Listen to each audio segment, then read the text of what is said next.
Police! Urgent assistance. In modern Britain, There's been a big accident. the most dramatic 999 calls The car is now on fire. often require not one, but two emergency responders. I'm a police officer, she's paramedic. In Kent, one of Britain's biggest counties, I'm just thinking if we just cover it all. a groundbreaking joint response unit has been formed, Ready, set, lift. where both police and paramedic combine in one specialist vehicle You've been arrested for assault. to answer some of the most extreme 999 calls. Right, stand clear. Everyone clear? Shocked. We already outdone ourselves on that one. Face the wall. Mate, I can't believe we got him. Coming up, a 12-year-old hit by a car, We'll slide that in, yeah? 1, 2, 3. a driver apparently suffering a seizure, And what have you been doing today? Come back to work. and a catastrophic fall. Definitely need a really good clean at hospital.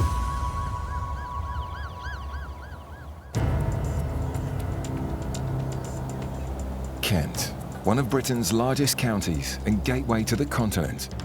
A network of roads connects the busy ports to the rest of the country. With 4 major motorways and hundreds of smaller roads, accidents are all too common.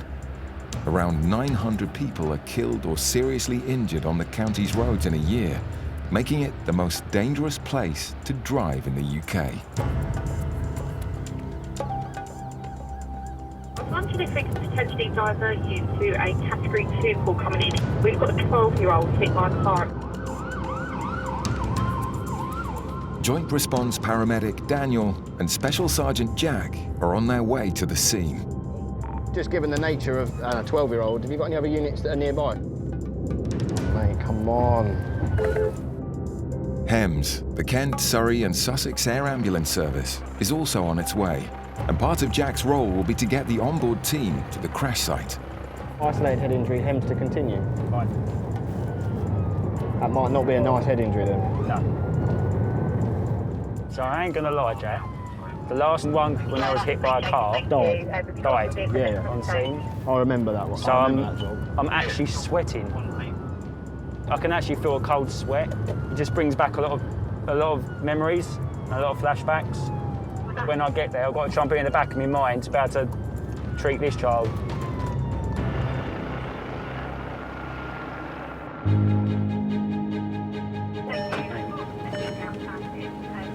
The 12-year-old is still lying injured in the road. Do you want to go and get Hems? Yeah. Go down there. Yeah. There's a field gate. That's where they've gone before. All right. Jack immediately heads to the landing point so he can bring the air ambulance team to the accident. An ambulance crew who arrived just moments ago have reported a hematoma, a swelling to the back of the head. Daniel, who is also a trained operational commander, takes control of the scene until the specialist doctors and the Hems team can get there. I tell you what, shall I get some swabs and that ready, just so I can dab it and clean it? He urgently needs to examine the seriousness of the boy's injuries. So what I'm going to do, we're going to roll him so I can look at the back of his head. Oh, I'm coming in. Where are we thinking it is? Is it right behind?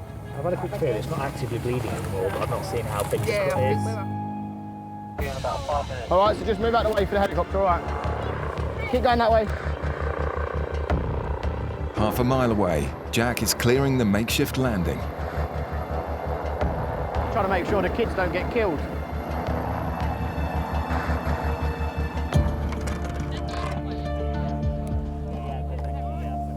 Should we go to Matt's first, because then I can look at the back of the head while we're at it, yeah? Because I can look at the head and then I can slide that in, yeah? On 3, 1, 2, 3.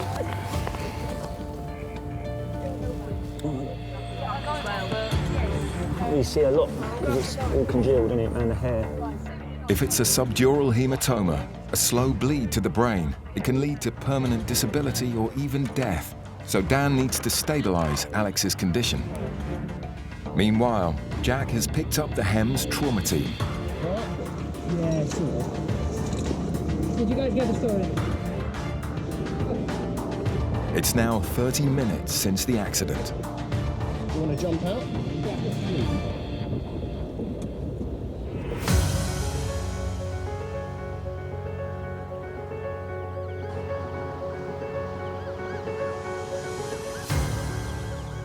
We're off to look to reports of a male who's gone to the drive-through to order some food, and he's presented to be confused, slurred speech, so they were a bit concerned about him.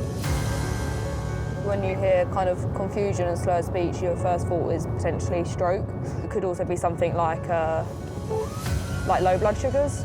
This is exactly the sort of call Joint Response Paramedic Chelsea and Special Sergeant James are teamed up for. At this point, we don't know whether he's drink driving, taking any drugs, or if indeed it's a medical episode. The only information that they got to go on is from a witness who spoke to the driver.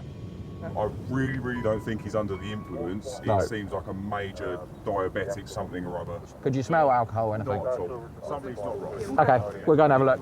Thank you very much. Cheers, thanks for your help.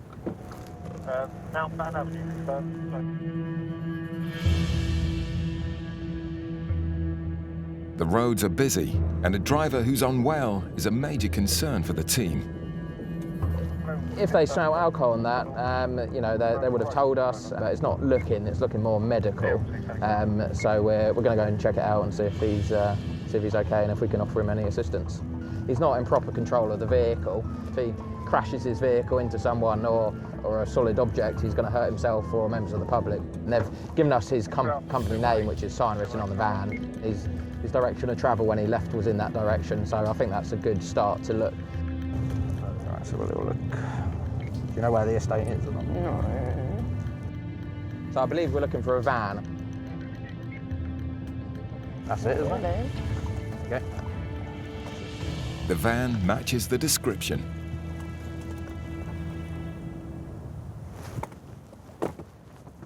And the damage to the wheel confirms their suspicions. Hi, buddy. You all right? Just switch your engine off for me. How are you feeling? Yeah, okay, because we've had a call. Someone's a bit concerned about you. Yeah, just about your manner of driving and all that. Obviously, you've clipped your wheel. How are you feeling? You had anything to drink today? Any alcohol? No. Any drugs or anything? No. Okay. This is my colleague here. She's a paramedic. Hi. My name's Chelsea. Can I check your blood sugars? Yes. Are you diabetic at all? No. No? Have you eaten today? Yes. How are you feeling at the moment? Fine. You feel all right? Yeah. Yeah? You seem a little bit dazed. No, cool. Do you know where you are? Yes. Yeah? Where are you? I'm a best here. And what have you been doing today? Come back to work. Yeah? Been at work all day? Yeah? What's a finger? He's presented a bit dazed, a bit spaced out, but I can't smell any alcohol or anything like that. And usually at this point, to be that drunk, you would smell it. Obviously, that doesn't negate drugs or anything like that. We're not sure if it's medical at the moment, so Chelsea's doing her checks, and then we'll go from there.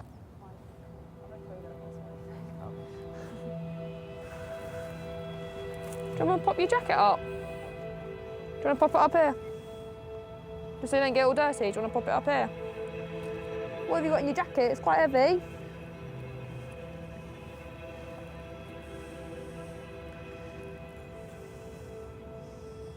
You got a bottle of something in here. What's in here? Where is it? It's on the inside pocket. Yeah. Have you had this today, bud? On the North Kent coast, Joint Response Paramedic Dan is still treating the 12-year-old boy hit by a car.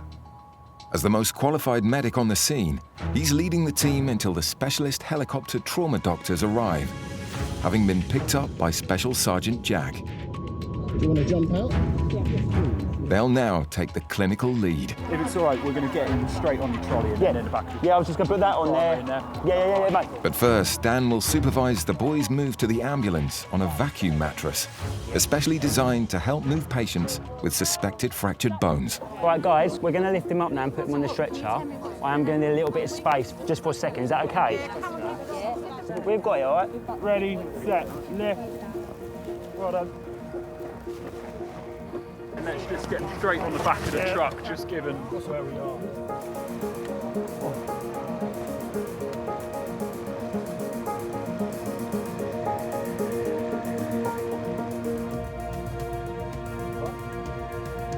I'm just going to put your head, okay?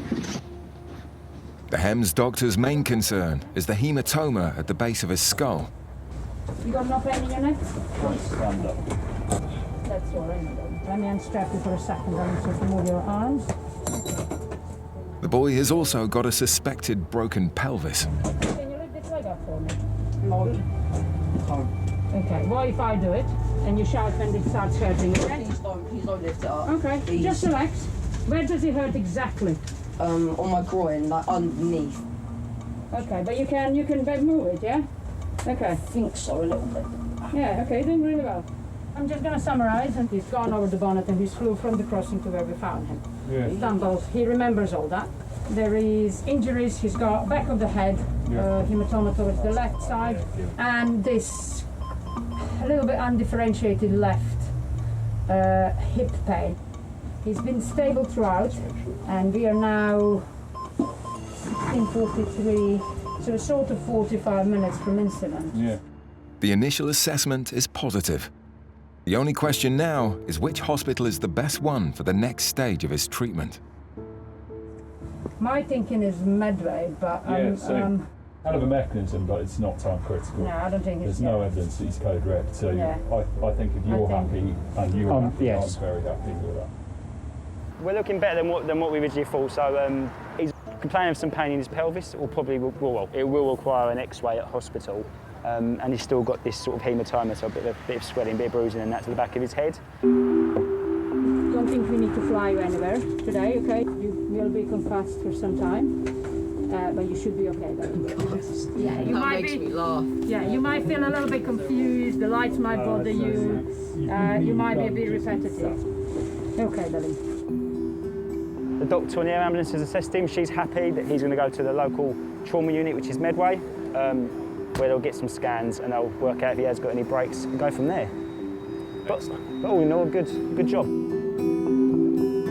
They're going now, so unless you want to be washed away by a helicopter, back behind the goal.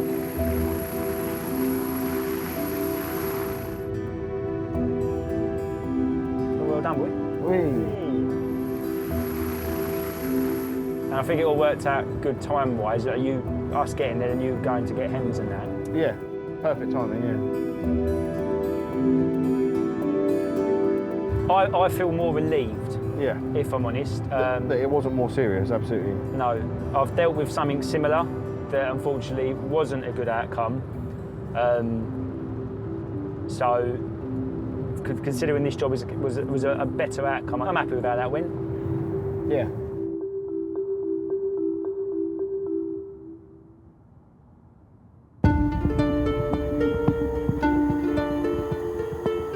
Paramedic Chelsea and Police Sergeant James have discovered vodka on a driver they thought was suffering from a medical condition. Have you had this today, bud? Okay, you've got a open bottle of alcohol inside, okay, and you've been reported to have been driving without proper control of the vehicle, and you've got clear evidence of that, of hitting your tyre, okay. So I require a specimen of breath here and now at the roadside, okay. I must warn you, failure to provide or a positive result may render you liable for arrest. Do you understand? Yeah. You ever done one of these before, buddy? No. Deep breath in, long continuous blow till will tell you to stop, okay? So deep breath in, perfect, and blow. Harder than that, keep going, keep going, keep going, keep going, keep going, keep going, keep going, stop.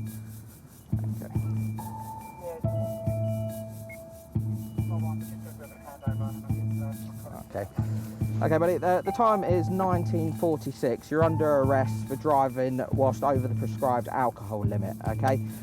So I'm just going to pop these on you, my friend. Just pass me your hands. There we go. Had a fair drink, haven't you? You're very over the limit. You okay? You okay? Yeah. Cool. Just lean up against our car. Go, just to steady him. Right? Yeah, cool. What did he go? 154. Ooh. So he blew 154. The driver's blown an astonishing 5 times over the legal limit of 35. So we weren't sure whether it's medical or indeed drink or drugs. In this case, it's obviously alcohol. I don't need you to... You do, because you're a bit unsteady on your feet. Yeah, you're in we don't want you to handcuffs. fall 'Cause over. If you do fall over, you can't put your hands down. And then you might have a head injury as well. You don't want that. It's quite important to get this chap off the road and obviously prevent harm to himself and the public. I mean, that curb that he's evidently hit and punctured his tyre could have been a person. So it's really important that we deal with this on the roadside. We're just waiting for a local unit patrol car to convey this chap to police custody. As every minute passes, the alcohol is taking more effect. And what's your date of birth? 27. Yeah. 28. 27, 28? Yeah. That's not a date of birth. 27. Yes. 27. Yeah. 28. 28. Do you understand? No. That's not his fault. He's doing his job. Good man. Thank Good you. man. Thank you. Appreciate that. Yeah. He's obviously intoxicated, but he's happy, aren't you, buddy? Yeah. Yeah, don't fall out of the car. Mara, not Amara. What's her name? Chelsea. Chelsea. Chelsea. So close yet so far. Chelsea. She's I know. Do you know, there's so much paperwork to do, isn't there? Exactly. You are? What did you say? Oh. Definitely thought you called me beautiful then. Just in time, the local cops arrive. Oh, right, do you want to jump out? We're going to go in this car, be a bit more comfy. And Chelsea's new admirer is heading for a night in the cells. Oh. Bit all over the place. There we are. I'll follow you to custody. Yeah. We'll make a plan from there. Sounds good. Cool. This is the highest I've ever seen anyone blow. Before today, I think the highest I've seen anyone blow is 103, and he blew 154. And that is over 5 times the legal limit. So that's a lot of alcohol. See you there, my friend.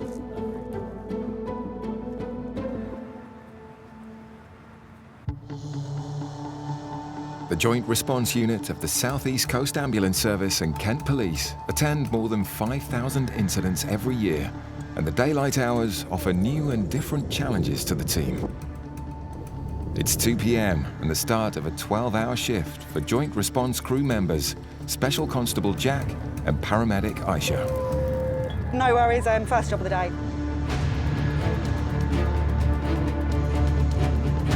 In their high-performance response car, Aisha and Jack can reach the scene far quicker than an ordinary ambulance. Don't make me undertake you. At least they can if other road users don't get in their way. Didn't load a bullhorn. Still none the wiser. We've just been asked to head down to Maidstone to a female who's fallen down approximately 10 stairs, hit her head, potentially broken wrist as well. Depending on how she's fallen, she could have hit her head quite hard. Our biggest concern would probably be bleeds on the brain, so there's potential for it to be quite a serious injury. Unexplained falls can be foul play, so having the police there is essential. But if nothing criminal is involved, then Jack has another role. Generally you need 2 people to get people up off the floor, so I can sort of help get them up off the floor while Aisha sort of assesses her injuries.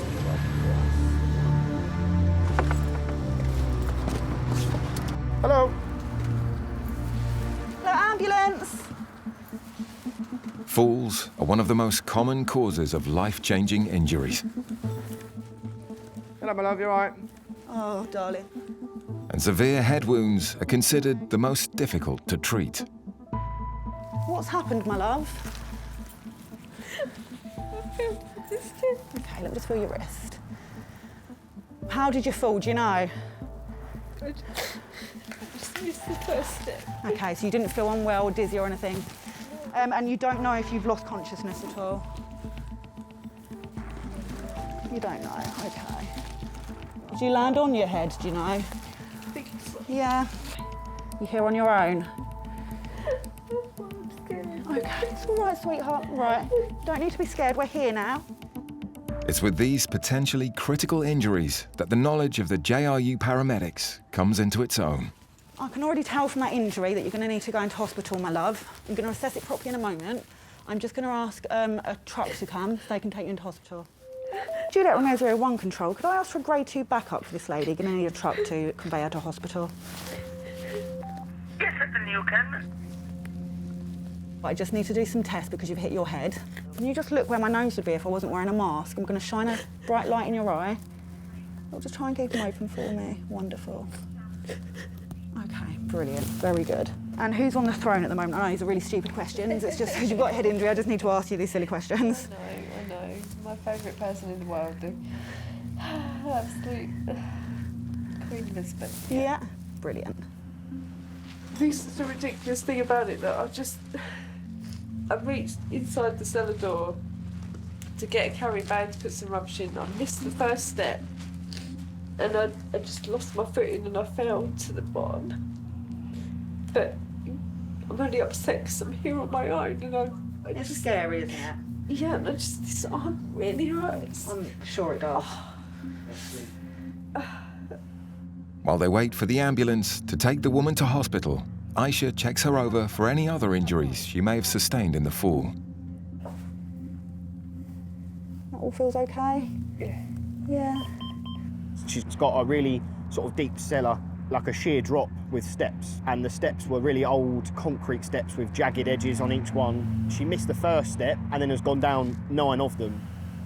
To alleviate her immediate pain and keep her condition stable, Aisha gives her Entonox, a mix of oxygen and nitrous oxide.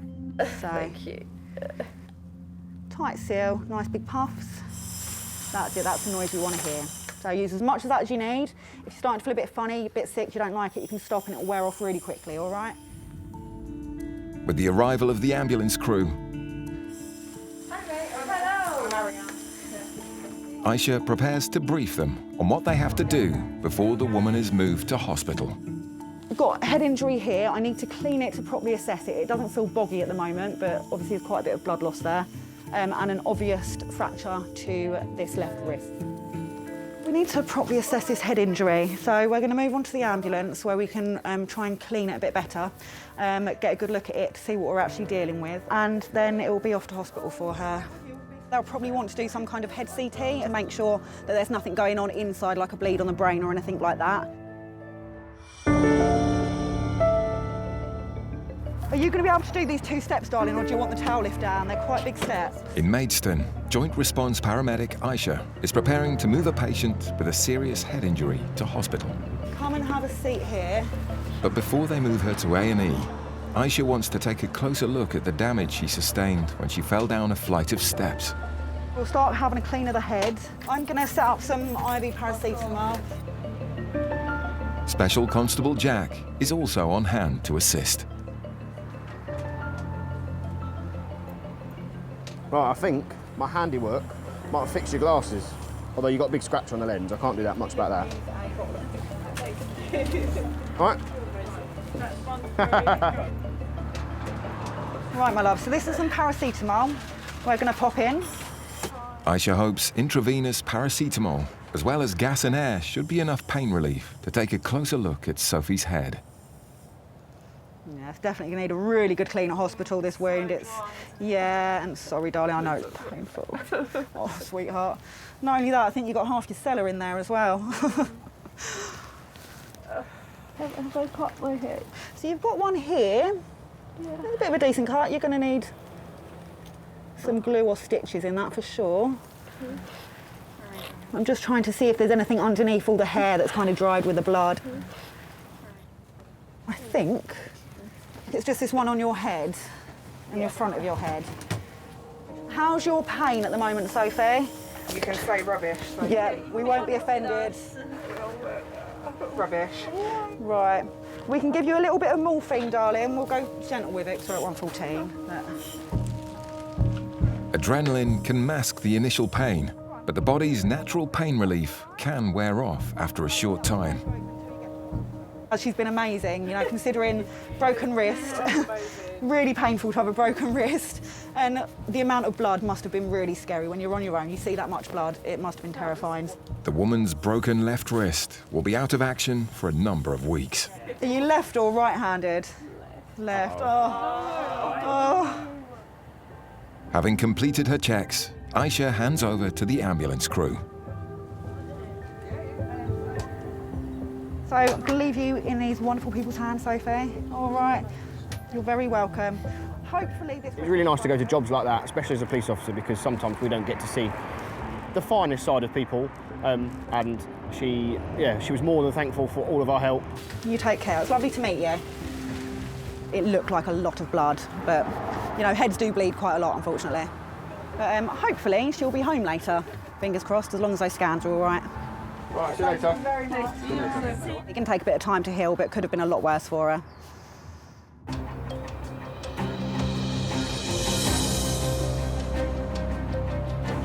The Joint Response Unit is set up to deal with situations where both police and paramedics are needed. I've got 1 male, age around 16, light brown hair, bowl cut, dark tracksuit. Other 2 males wearing balaclavas, but similar in height and age. But in an emergency, they can answer calls for either service if they're the nearest responder. And this is more of a police job for Special Constable Tom and paramedic Daniel.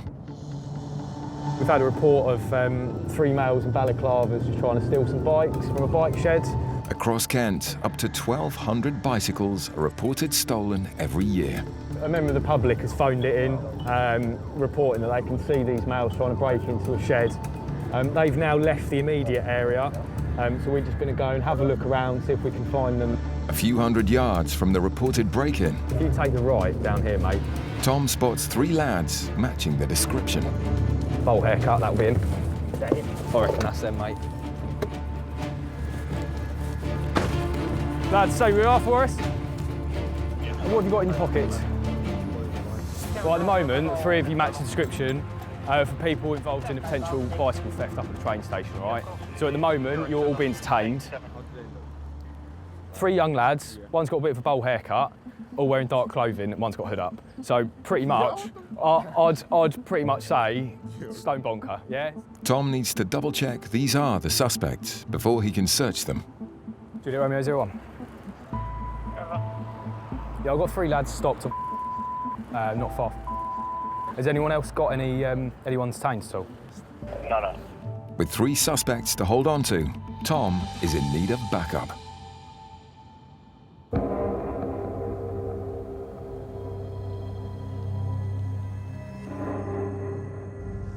As night falls, 410 come across the RTC saying that there's males hanging around the area who the crew believe are hostile. They're requesting police for that as well as the RTC. Proceed with caution, over. dealing with gangs of young men is all part of the job for the police side of the Joint Response Unit, Yeah, that's all received. which can help in freeing up the paramedics when someone is badly injured. We've just had an update of an RTC. There's 7 males hovering around and 1 male potentially entrapped in 1 vehicle. So whether there's any more vehicles, they're all in the same vehicle, or they were just witnesses, we just don't know until we arrive. The crew that are on scene now are just holding back for police backup.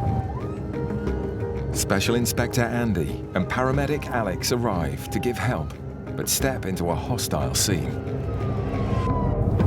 Sorry, I think we've got one in the car. Get your fucking camera. Fuck off. You fucking not. Why are you putting up? You ain't filming nothing. You're not filming nothing, mate. Andy immediately tries to defuse the situation. Mate, listen. You guys need to calm down. No, we don't. We need to help you. Mate, listen. Why did you become a police officer? Did you get bullied at school or you trying to help me? Oh my God. Facing a group of angry men, Andy and Alex call for backup.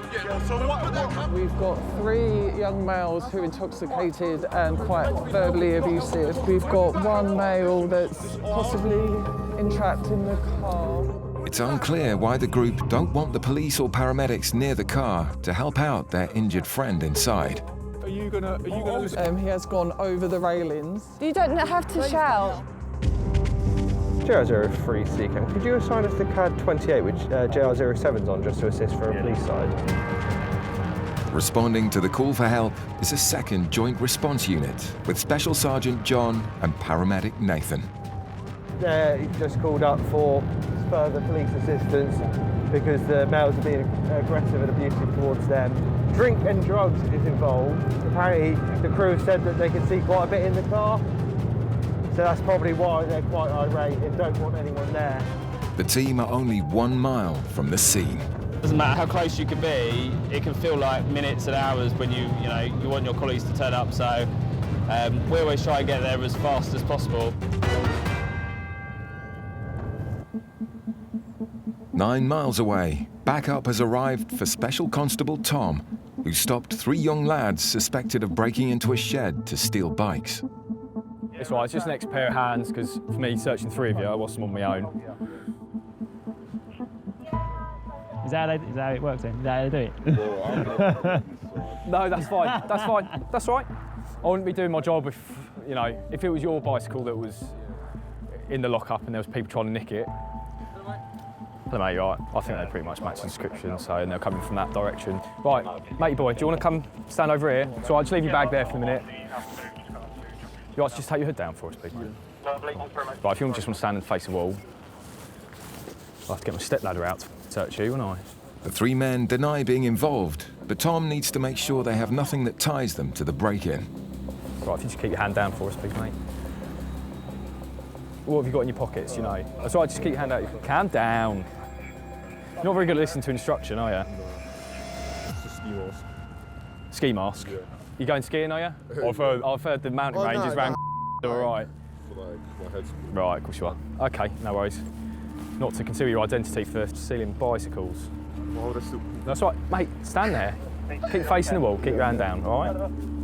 So we found a balaclava in his pocket, or ski mask. Obviously it's not illegal to carry that, but when you're putting things like a call from a member of the public that they're acting suspicious trying to break into a shed, wearing a balaclava, we stop people wearing a balaclava. Say, it's not illegal, but it paints a picture. Fine, yeah, if you want to take a seat back on the wall for us, mate.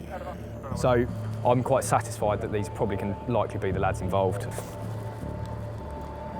We come across other goods. Obviously got grinder, some long Rizzlers, so they could be trying to look to steal hard-working people's items to try and fund their drug habits. But we'll have a look into it a little bit more, find out who they are, and go from there. Despite Tom's suspicion that these are the suspects. Because we went to the bike fit 30 minutes, no, I think it's just going to be an intel job, I think, really. There's not enough evidence to make an arrest. There's no tools or anything, is there? So, it's, yeah. But it is a chance to give them some advice. You're walking around, matching the description of people that have been seen by members of the public, right, potentially trying to break into a shed, okay? Whether you're up to no good or not, right, you're walking around balaclavas in your pockets. Yeah. It ain't that cold. Valley's a shady though, isn't it? We know where you live, all right?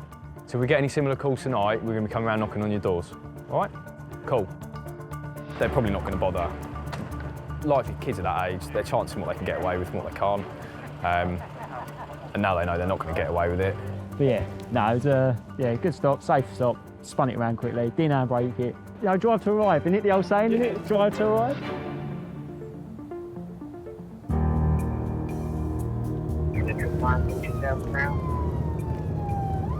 Wow.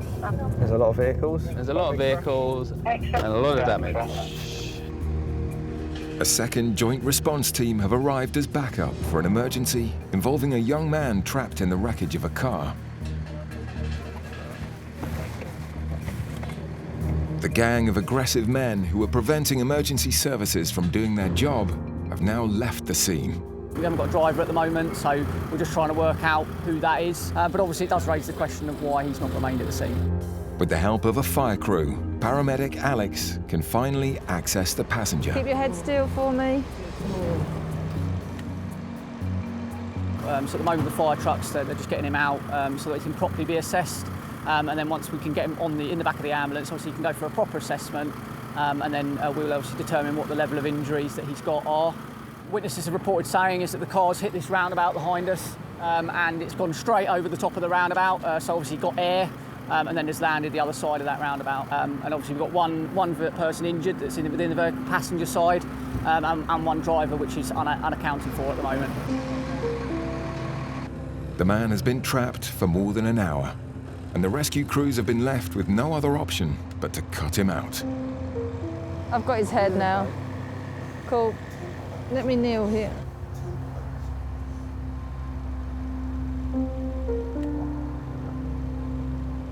Right, keep nice and still for me. So now you're going to have lots of hands on you, and we're going to pull you towards the top here, okay, onto a board.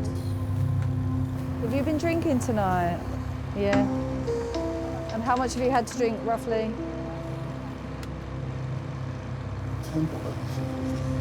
Okay.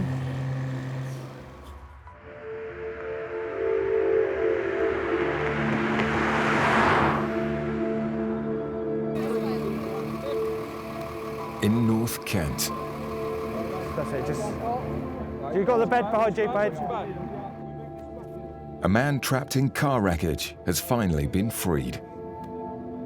So, fire have cut the roof off to extricate him, so we're going to move him across onto what's called a longboard, pull him up onto that, and then we're going to put him on the bed. Right, I'm just going to move your body a little bit, okay? Deep breath. Deep breath, there we go. That's it. Hospital's only 5 minutes away, so we'll leave him on the longboard to get him to hospital. You need to straighten that leg first, mate. No, it hurts. Where does it hurt? In your back when you straighten your leg. Does your leg hurt at all? Okay.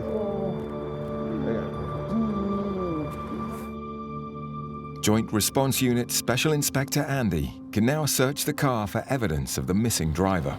There are stuff, as you would imagine, when people travel in their vehicles, they will leave, personal effects in the vehicles, which obviously can trace back to them. You also leave DNA, which we can do swabs and get details there. At the moment, we're looking at who the registered owner is of the vehicle, where they live, and then potentially then some fast-track actions off the back of that to try and identify that driver. You're going to press the button at the end to go up. Perfect, thank you. At the moment, he doesn't really want to speak too much as to what's happened. I think he's trying to protect his friend who was driving. You've got my wallet. Pardon? You've got my wallet. We've got your wallet? He's got my fucking ID. Who has? That's my ID in there. Okay. So try and keep nice and calm, deep breaths. You're doing amazing. Well done. He's complaining of chest pain and slight back pain, but he was wearing a seatbelt. Airbags were deployed.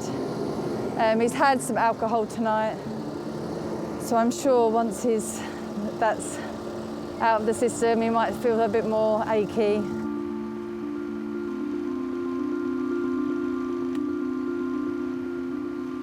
We're going to get you in the back of the ambulance, mate, all right, and have a look at where your injuries are and give you some pain relief.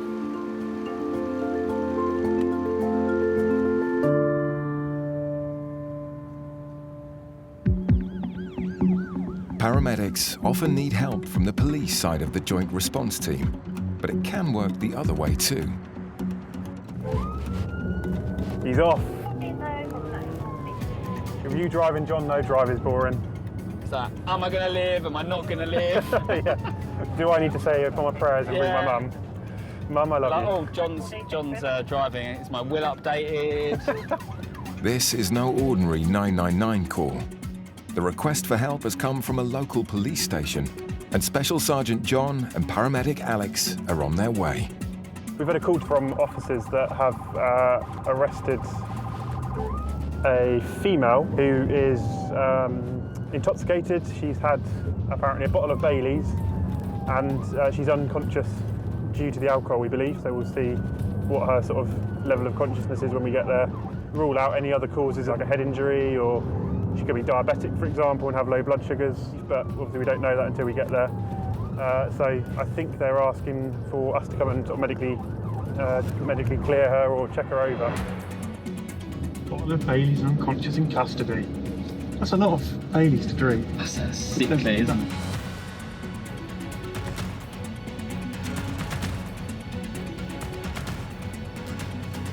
Oh, crikey, she's on the floor.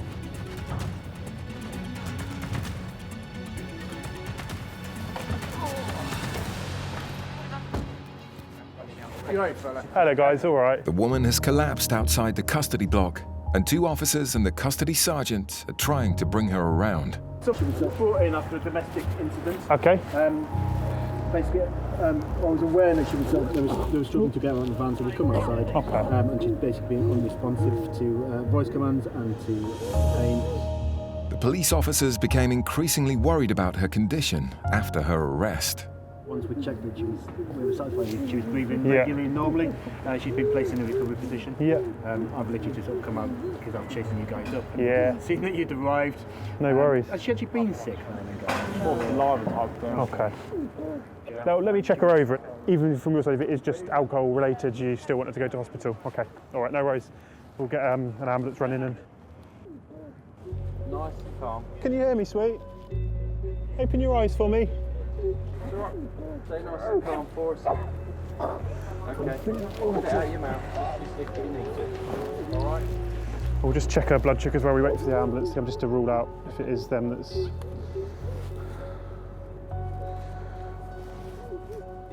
and calm.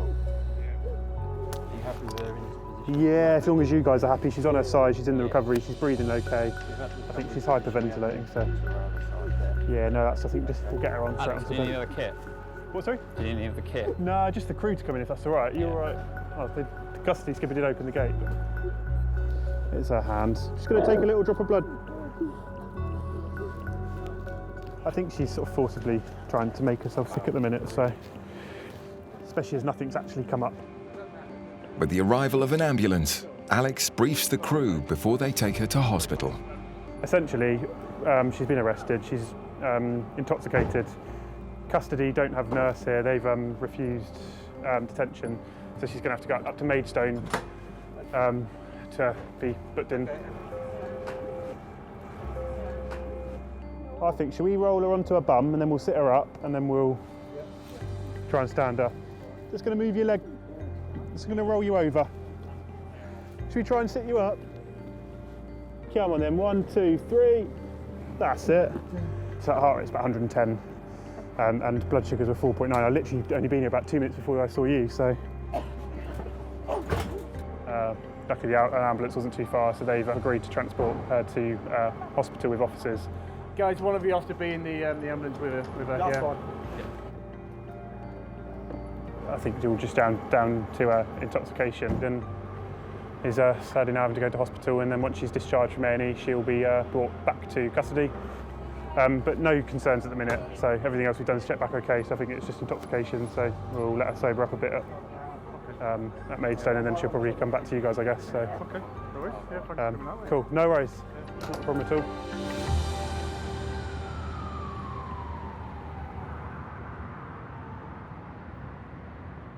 Don't think we need to fly you anywhere today, okay? You will be concussed for some time, but you should be okay.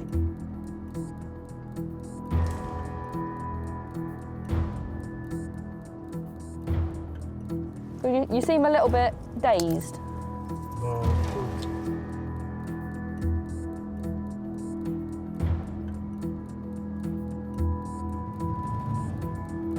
Listen, you've got to say something. Why did you become a police officer? Did you get bullied at school or are you trying to help me? Oh my God.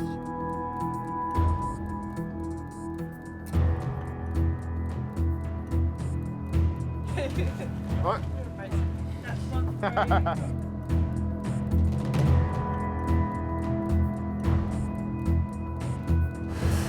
It's a ski mask.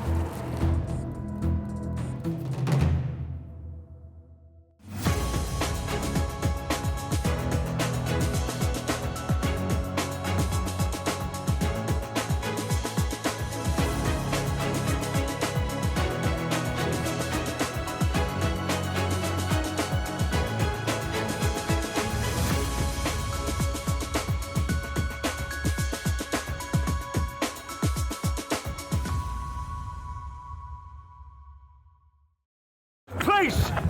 Urgent assistance! In modern Britain, There's been a big accident. the most dramatic 999 calls The car is now on fire. often require not one, but 2 emergency responders.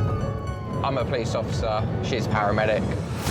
In Kent, one of Britain's biggest counties, I'm just thinking if we just cover it all. A groundbreaking joint response unit has been formed, Ready, set, lift. where both police and paramedic combine in one specialist vehicle You've been arrested for assault. to answer some of the most extreme 999 calls. Right, stand clear. Everyone clear?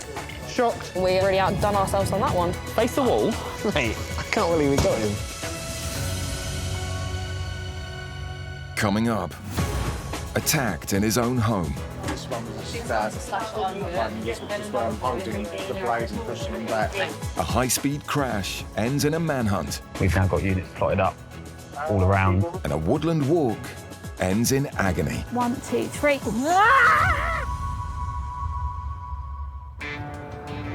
Covering nearly 1,500 square miles of Kent, the Joint Response Unit is on standby for dual emergencies requiring both urgent police and medical care. Can police, where's the emergency? Road traffic accidents are the third most common emergency response for the unit, as they require both the skills of a highly trained paramedic and a police officer to make the scene safe. Okay, we have got an ambulance en route. It is an ambulance and a police officer, okay? It's a vehicle on its roof. It does say that it's gone through a wall and a fence of a house of her. It's 11 p.m. Paramedic Nathan from the South East Coast Ambulance Service and Special Sergeant John from Kent Police are on their way to a Joint Response Unit emergency. We've got a rollover RTC. The male's got himself out of the vehicle, but he's clearly intoxicated. The passerby has tried to keep him on scene, talking to him, but he's now trying to leave the scene. So you've not only got kind of like the concern for welfare for him, okay, he's also potentially committed offences as well. The JRU, or Joint Response Unit, can get to the scene faster than an ordinary ambulance, delivering the specialist skills needed. Right now with someone. He's bleeding. Yeah, if he's gone across those fields, it'll come out the back of the road. The man has left the scene of the crash, and he could be seriously injured, so he needs to be found fast. We consider drones and dispatch, please. NPAS, the police helicopters, are just one of the resources the cops have called on to help in the hunt, if he's not found on foot first. There's quite a lot of resources on this. The most important thing is to get the containment on, so dogs have a good chance of tracking or whatever. Do you want to show JRO4, State 6? As the rollover is in a residential area, there are many places to hide. We have one patrol, stay where you are with fire. Have JRU head to the other side of the road. Suspect has not been found and he's still outstanding. Right down here. So keep going straight. A sergeant is in charge of coordinating the search, and John and Nathan are assigned to a strip of land to the north of the upturned vehicle to help contain the missing driver. Control JRO4. We're plotted up by the railway crossing. We are almost directly opposite where the cars rolled. The drivers ran off. We've now got units plotted up all around. It's a really big area to search. It's obviously pitch black, and we're waiting for a dog unit to come down and to see if NPAS is going to fly for us. 20 minutes after the call-out, All right, to see outside of the road. Is there trees or something? police believe they've contained the male within a half-mile radius, and the net is closing in. So he's in the orchard. Ahead.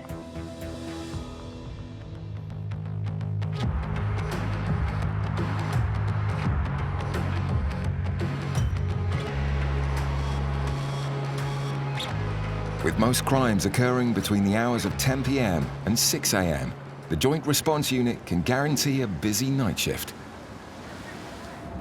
Can you get Romeo 01 to control, please? We've got a stabbing and shooting this. Knife crime is on the increase, and in 2021, ambulance crews in Kent treated over 190 stabbing victims. But it can be dangerous answering a call-out to a violent crime without the protection of the police. Good lad. Tonight, on duty with paramedic Chelsea is Special Constable Clive. We've got reports of a stabbing. We believe it's a stab wound to the arm and potential slash to the hand. A stab wound to the arm can be very serious because you've got your brachial artery in there. If it's got that, then you get some very, very serious blood loss. So they've lost more than 2 mugfuls. More than 2 mugfuls for us goes down as catastrophic hemorrhage. A stabbing incident means a fast response is critical because bleeding from an artery or main vein can prove fatal in minutes. Does it say about whether it's spurting or not? Blood spurting or spraying from wounds. Obviously, priority number 1 is going to be making sure that the scene's safe for Chelsea to be able to work and make sure that the victim's safer as well. If we didn't have the JRU, if I was going to this as a normal ambulance, I would not be entering the scene until police are there. So that can sometimes delay getting care to that patient. Perfect JRU job. And especially in this type of vehicle, we're able to travel at a normal response speed. Yeah, these cars go a lot quicker than ambulances. Love that hat at the ready.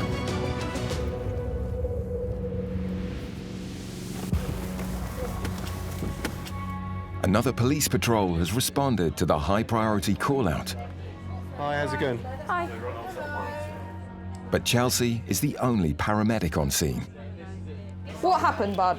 I've got out of the shower, come downstairs, and the door's knocked in and there's a group of boys that started asking me for drugs. Yeah. I said I didn't have any, and started pushing the door.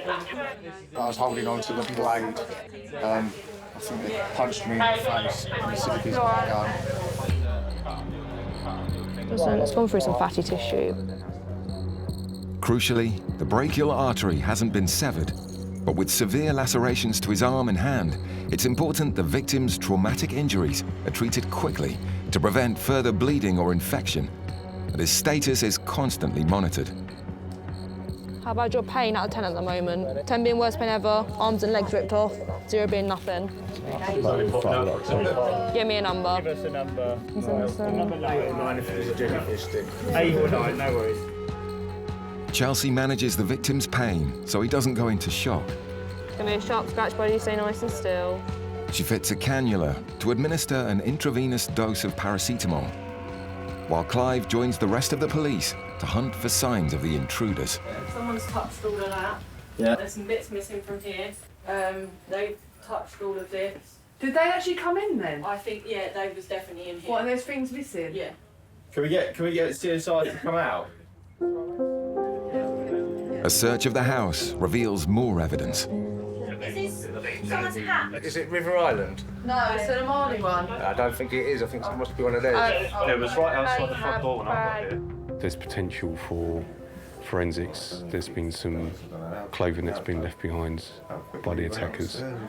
And there could always be blood from the attackers if any of them have got injured by their own weapons as well. You all right? In a bit of shock, eh? Yeah. Applying a temporary gauze dressing to his deep wounds is just the first step.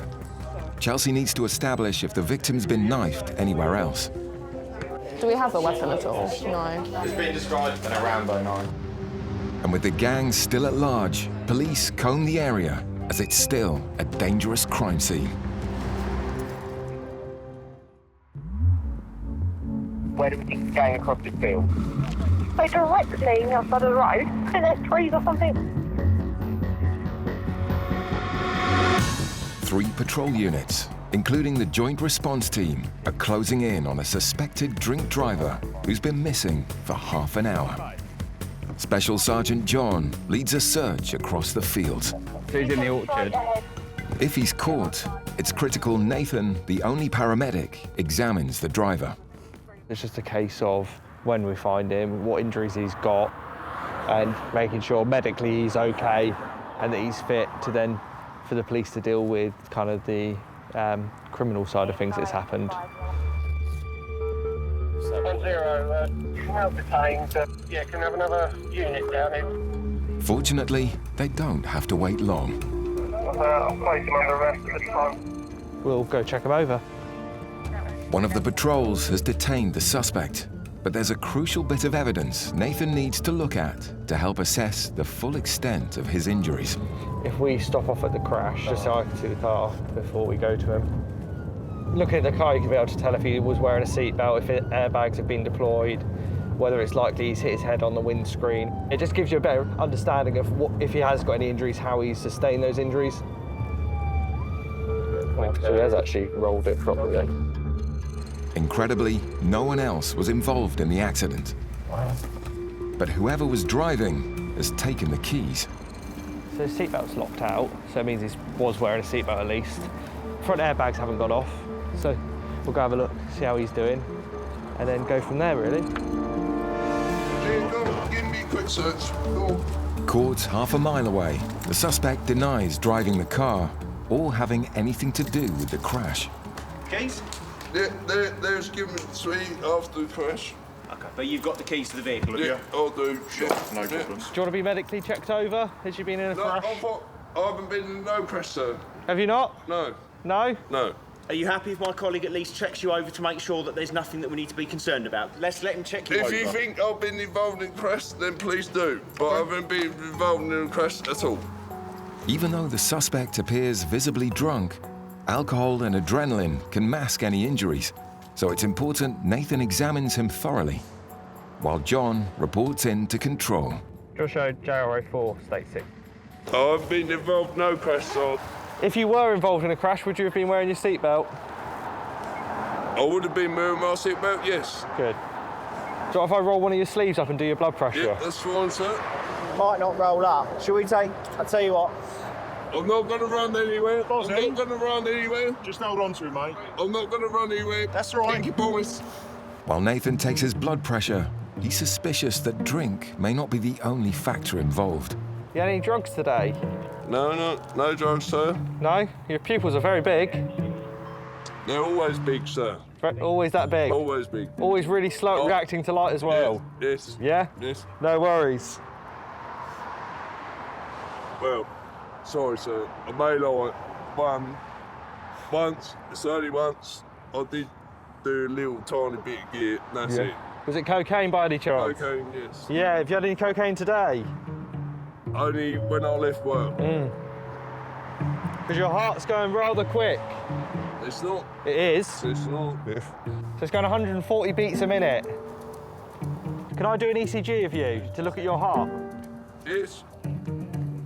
Everything's fine. Oh, it's still going a bit quick. Confident they've got their suspect, police will gather any evidence before he'll be taken down to the station and charged. The custody sergeant's just doing some photographs of the car. I've got some if you want them. Oh, have you got some? Yeah. Oh, can we have a look? Yeah. We just want to know if the airbags have gone off. So? No. So, what was it? Was you going to say something then? No. No. I don't know how you know the airbags haven't gone off. I don't know how you know that. The suspect is still adamant he wasn't involved in the accident. If there is a major crash, it'll be more blood than that, sir. No, sir. No, sir. Yes, sir. 3 bags full, sir. Yes, sir. 3 bags full, sir. Full of what, though? So, He'll be taken to the station and questioned. But having a JRU paramedic check him over has saved a costly ambulance call-out. Have you got any other concerns for him other than... Just the heart rate, really. If custody are happy to accept him the way he is, does he need to go to hospital for the heart, or...? If they're happy to accept him with his heart rate that fast, and potentially cocaine and RTC, then that's fine. Right. He's got no head injury or anything like that. Pupils are just sluggish. Okay, and we think that's potentially because of the cocaine. Drugs, yeah. Okay, fine. Drugs and alcohol, definitely. No problems? A custody nurse is always on hand to keep a check on symptoms and provide further care for anyone being detained. When you're moving around, have you got any pains anywhere?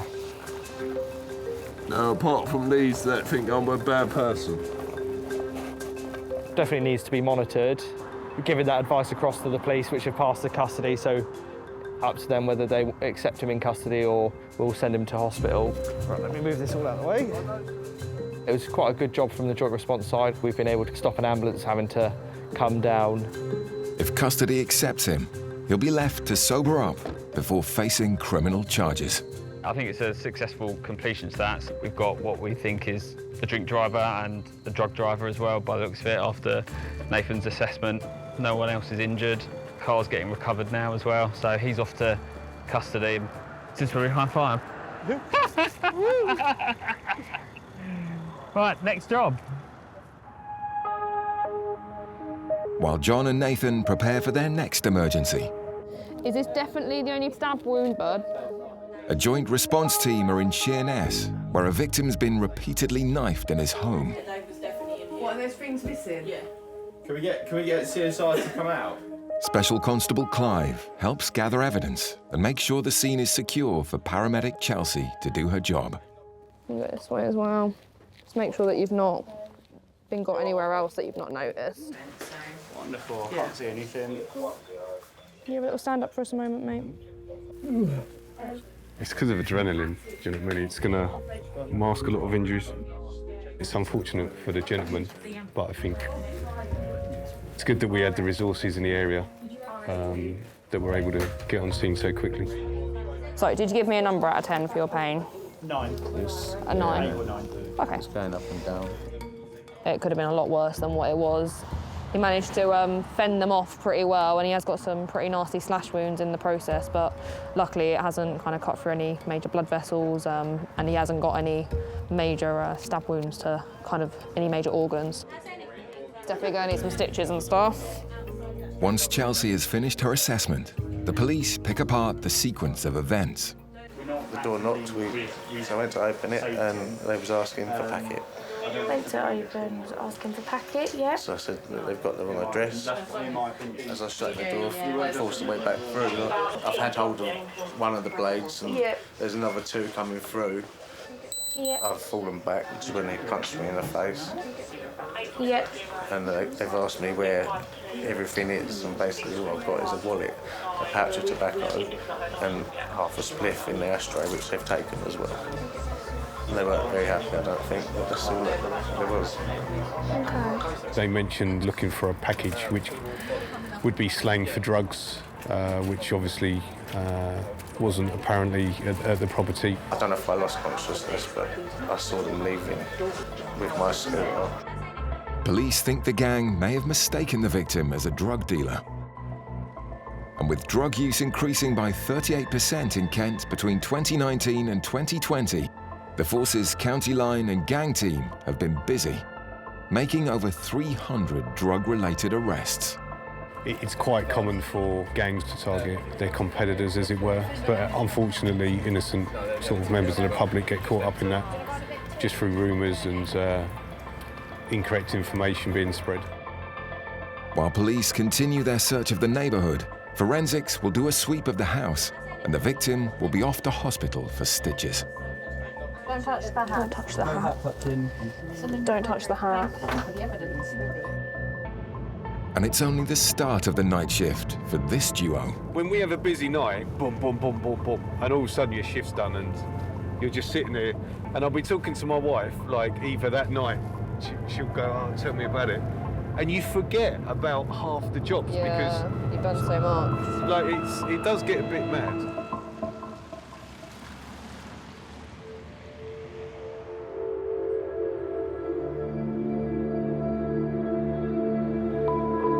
Away from the towns, Kent, the Garden of England, is known for its beautiful countryside and woodlands. But the idyllic landscape can throw up its own challenges for the emergency services.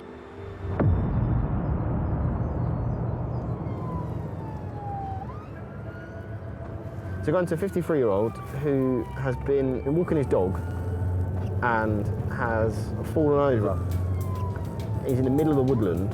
His knee's clipped and he can't straighten his leg, so he can't get off the road. In a quicker, more adaptable vehicle than an ambulance, Joint Response Team paramedic Hannah and Special Sergeant Jack respond to the call. We don't really know where he is, so obviously if he's quite deep into woodland, then extricating him could be difficult. By the looks of it, it's a fair way in. It's a fair way in. It might be a bit of a challenge finding him because it's quite dense woodland. Darland Banks is a large nature reserve in North Kent. You see this gate here? Oh, yeah. There's a little pathway next to it. and it's all the way in there. The team prepare to hike into the 80-acre woods, carrying all the medical equipment they can manage. How strong are you feeling? Yeah, go on. You can take some Entonox, I suppose. Got to try and find him now. Somewhere in the middle of the dense woodland is the injured man, and Jack uses a GPS app to help locate him. This gives you direction. You need to walk in. So we need to walk that way. Okay. Stuff like this makes me think I should probably go back to the gym. So he's 208 metres away from us at the moment. Is that far? There he is. You can see him. Can you see him? Hello, my name's Hannah. I'm a paramedic. What's your name? Simon. Simon. What's happened today, Simon? Right, basically I was walking the dog, lost my footing, Yeah. took a stumble and my legs went like an octopus spaghetti. So where is your pain at the moment? Left leg is totally worse, right leg is basically the knees. I've tried to get up but my legs just go into spasm and cramp up and seize. So your knees where it should be, yep, your knees there. I'm moving your knees side to side, okay? We've got 4 ligaments that hold our knees in place. Ones go side to side, others go like that. So you might have sprained or strained your ligaments when you've fallen. But there's no painless way to find out. Are you okay for me to take the weight of your leg and bring it up? Lovely. And then flex it. Okay, that's painful, we'll stop. Okay.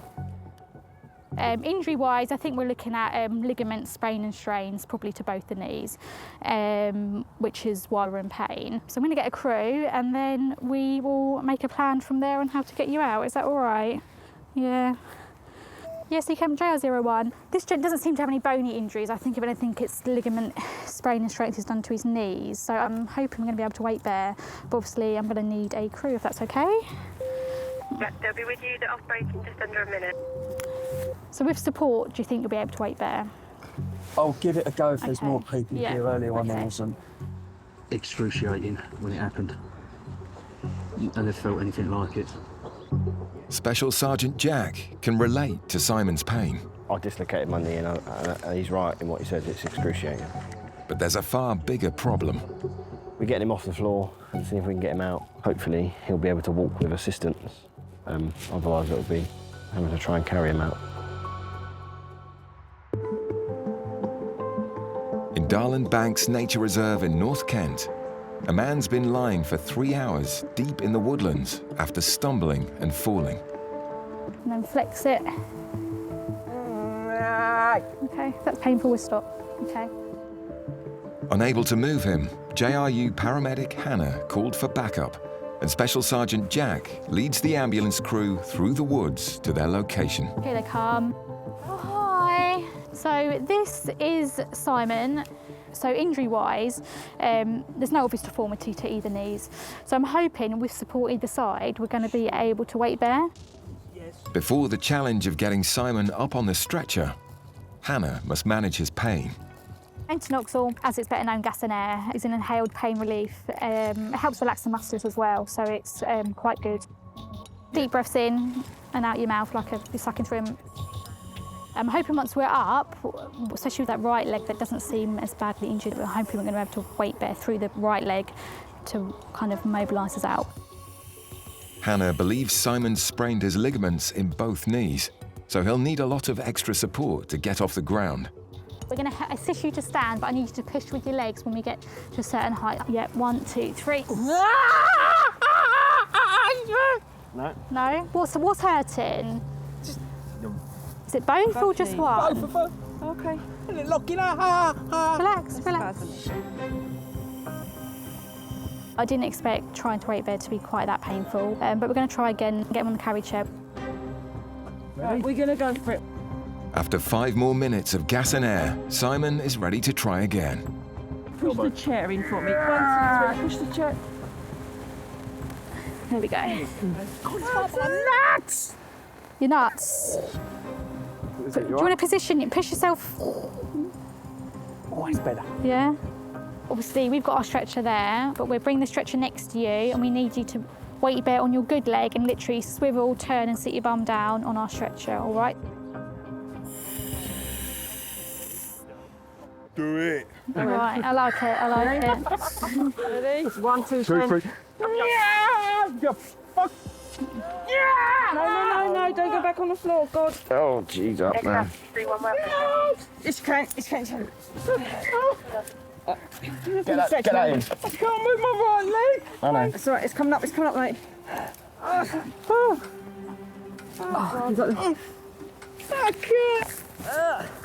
With the help of 5 people, Simon's finally up on the bed. There we are. Well done. There we go. You tried, that's the main thing, all right? We've just got him onto the stretcher from the carry chair, and now we just push him back to the ambulance. But it's a long push back to the main road. Ready? Which way are we going? This is going to get a bit bumpy because there's tree roots everywhere. It's going to get worse. Another one. I'm never coming up here again. I bet you'll be up here next week once your knee's sorted. Finally, after 10 minutes, they make it to the ambulance. You're in. Sorry I was in such a... Don't be sorry, it's not your fault. So Simon will be off to hospital, probably have some x-rays to rule out any possible fracture, and then, yeah, go from there. Kent Police, where's your emergency? Romeo 01, go ahead. Okay, just take a deep breath. Where's the victim been wounded? At police and ambulance control rooms, all 999 calls are categorised. A C3 ambulance call is an urgent problem like a diabetic issue that needs assessment. Are you on your own? A C2 is a serious condition like a stroke that needs rapid treatment. I'm arranging deployment for you now. They won't be too long at all, OK? But a C1 or Category 1 call needs an immediate response to a life-threatening condition like a cardiac or respiratory arrest. We've got a C1 for unconscious abnormal breathing in Sittingbourne. If there's anyone close enough to assist, please contact control. 01, do you need help on that C1? Yes, please. Thank you so much. Coming through now, Ivor. The JRU teams may be set up for dual emergency call-outs, but they'll also respond to a serious medical emergency if they're closest to the scene. Where's the location? Actually in the street. Yeah. And tonight, it's paramedic Chelsea and Special Sergeant Holly jumping on the Category 1 call, even though only a medic is needed. A C1 at the end of the day could be life or death. It seems like there's multiple different calls for potentially the same person. This has come through as a cardiac arrest. Before that, we were going to a C2 job in the exact same place. However, before we got either of those calls, we were looking at going to a concern for welfare, also for somebody with the same name. So I'm going to have to guess and say it is the same person. Receiving a Category 3 call and then a C2 and now a Category 1 call for the same person means one thing. Their patient is rapidly deteriorating. Joint Response Unit will always prioritise C1 if the point is that there's a paramedic that could get there fast. Sometimes we have been first on the scene to C1 calls and the police have had to do CPR whilst we wait for backup. There, just there. Oh, Martin! Hello, bud. Hello, my name's Chelsea, I'm a paramedic. Immediately, Chelsea can see the man is breathing, unfortunately not in cardiac arrest. What's going on? But it's still unclear why he collapsed. Went up the road to have a little walk. Yeah? Come back and it just went bang. You just went bang? Straight on the floor. Do you remember that? Okay. While Chelsea checks Martin's vital stats like blood pressure, oxygen levels and heart rate, Special Sergeant Holly speaks to witnesses. Does anyone know him or? Oh, okay. Oh, okay. Yeah, I live in the flats over there. So I live in here, but I don't know him. Don't know him. I've got lots of medical conditions. Oh, how do you know that? Caretaker. Yeah. Second time this week. Pardon? Second time. Second time this week? And when you've had these blackouts before, do you know what they've been caused by? Parkinson. Your Parkinson's. Dizziness and falls can be common for people with Parkinson's. Due to lack of balance because of muscle weakness, problems with blood pressure or posture. Luckily for us, he was conscious and breathing, which is obviously the best case scenario. He's just medical condition that's made him collapse. No other aggravating factors and no danger to us or paramedics. 01, a patient is conscious and talking, but can I get a crew grade 2, please?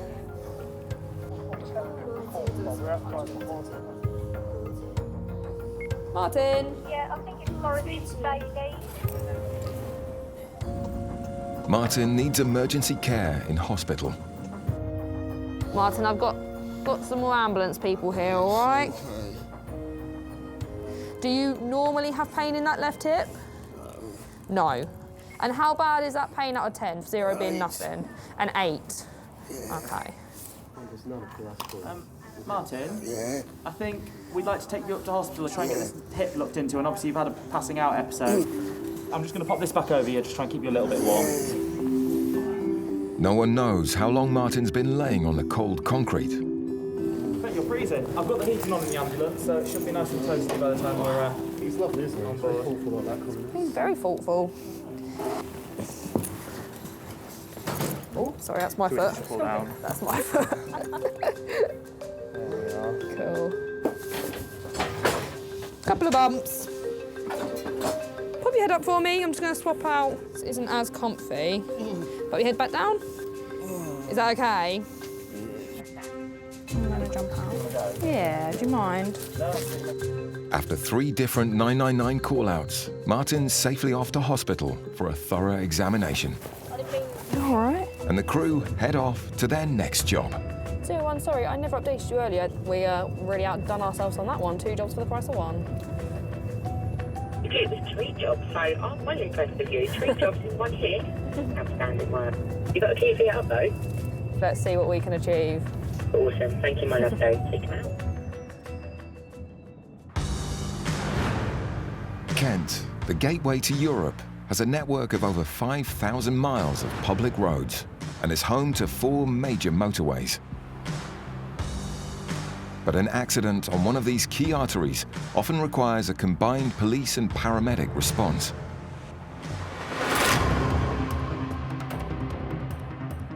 How far is it? Okay, so we've like 10 minutes if that. On their way to a road traffic emergency is Special Sergeant John and paramedic Nathan. We're currently going to an RTC where someone has collided with a central reservation. So, police side, we're going to go there, see if we need any other resources. From an ambulance side, we'll go assess the patients. Oops, I had a crash there.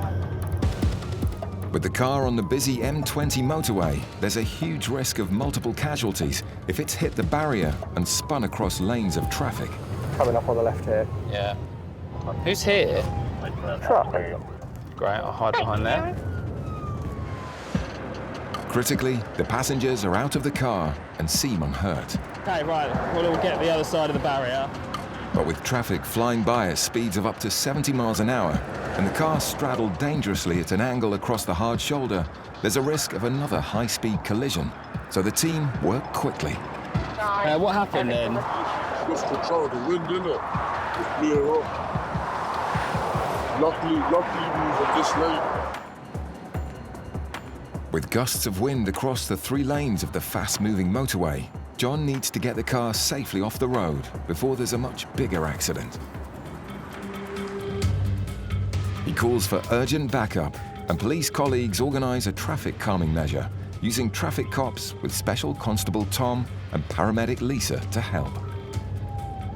Going to put a rolling road in just to give the crews there a bit of protection and obviously members of the public a bit of protection. A rolling road is a slow manoeuvre the police use to reduce traffic speed to a temporary stop.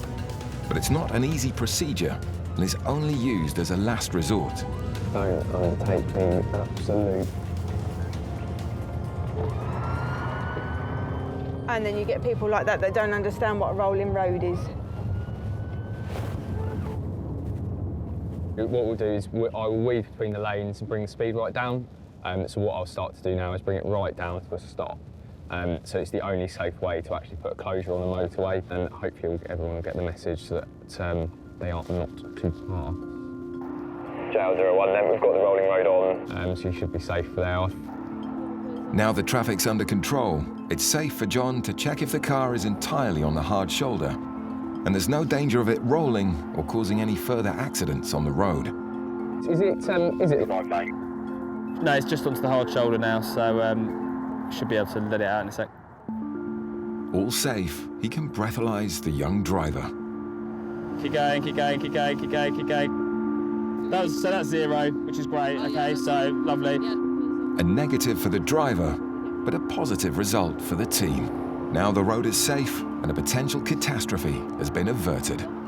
What we'll do, we'll arrange recovery, okay, and then be on your way.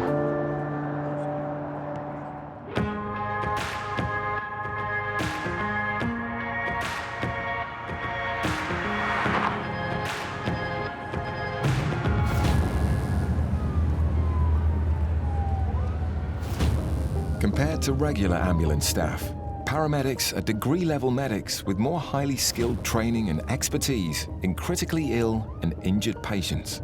We are off to a grade 1 backup for a confirmed heart attack. There's an ambulance crew on scene.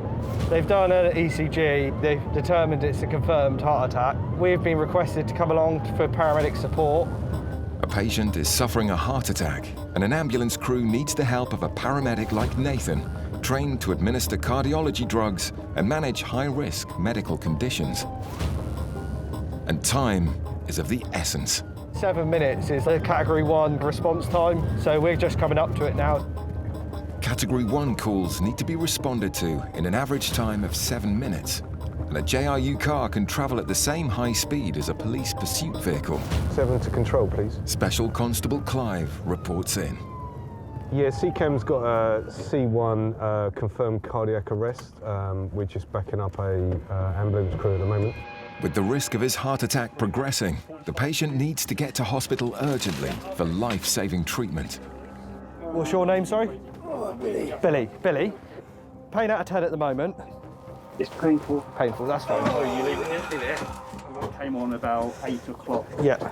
Crushing pain. It radiates down to his back and down his left arm.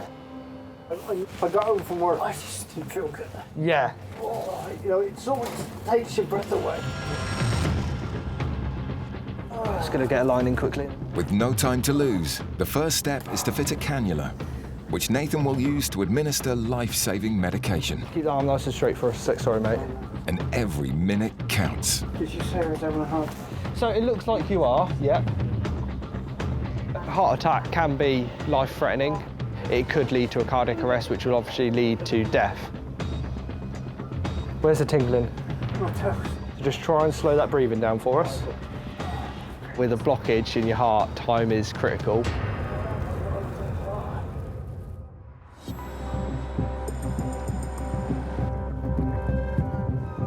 gonna pop this by your nose a second. In Raynham, North Kent, paramedic Nathan from the Joint Response Unit is assisting an ambulance crew with Billy, who's having a heart attack. But the specialist cardiology hospital is 30 miles away. So every 5 minutes, your blood pressure's gonna go off. You're gonna keep squeezing on your arm all the way to hospital, just every 5 minutes. Oh, my God, that's gonna go. Yeah. Nathan has to keep Billy stable, reducing the risk of his heart attack, leaving permanent damage, or worse, suddenly progressing to a cardiac arrest where his heart stops completely. Has that pain eased a little bit again, or is it still there? That's fine. At the moment, we have given this gentleman aspirin, ticagrelor, anti-sickness, morphine, all help with pain relief and relieving the symptoms of a heart attack. Authorized to administer a number of drugs to reduce his pain, Nathan gives him another dose of morphine, helping to reduce inflammation and stress on the heart. Hi, it's Nathan on ambulance 467. We are about 10-15 minutes away. Obviously, if it is a blockage, that's stopping the blood supply properly getting to perfusing the heart. So the quicker we get there, the quicker they can remove the blockage and relieve it and get blood flow back to that section of the heart. So yeah, time is kind of the essence. How's that pain now? Is it eased off a bit? Sorry to wake you a bit. It's not nice. Not nice, no, sorry. CCAM, The South East Coast Ambulance Service receive over 2,000 emergency calls a month for cardiac chest pains, and swift action can be the difference between life and death. I'll give you another spray of GTN, all right? So if you open your mouth again for us, lift your tongue up. GTN just helps relax the muscle tissue in simple terms. So if there is a clot there, helps release all the vessels around it.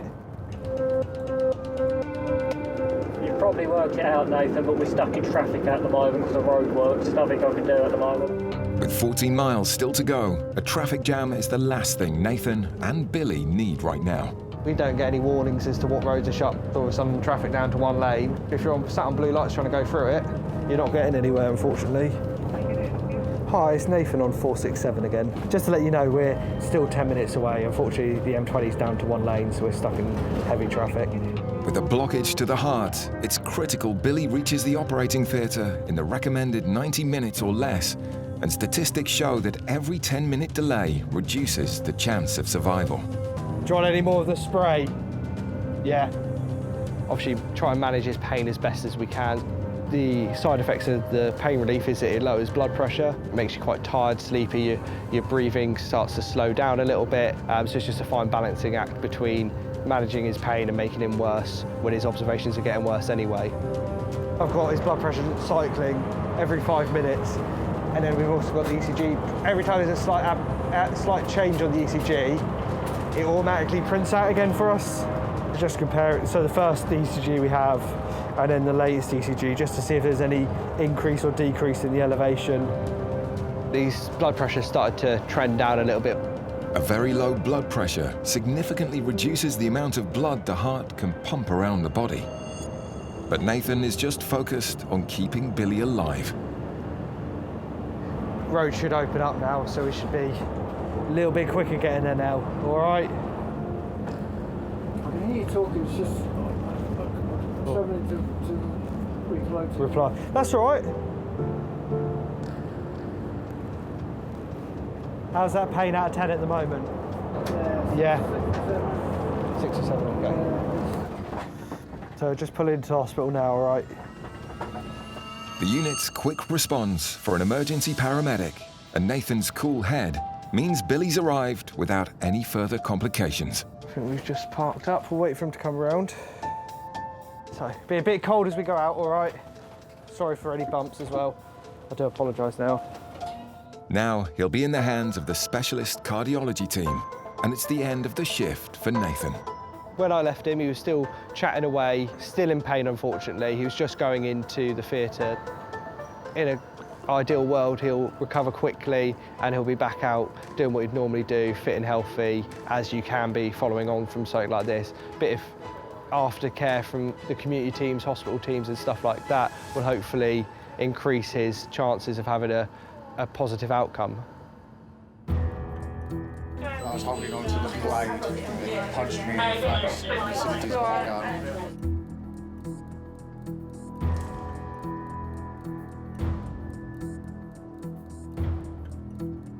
1, 2, 3.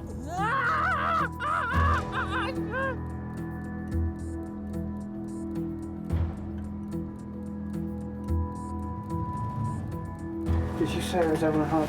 So it looks like you are, yeah.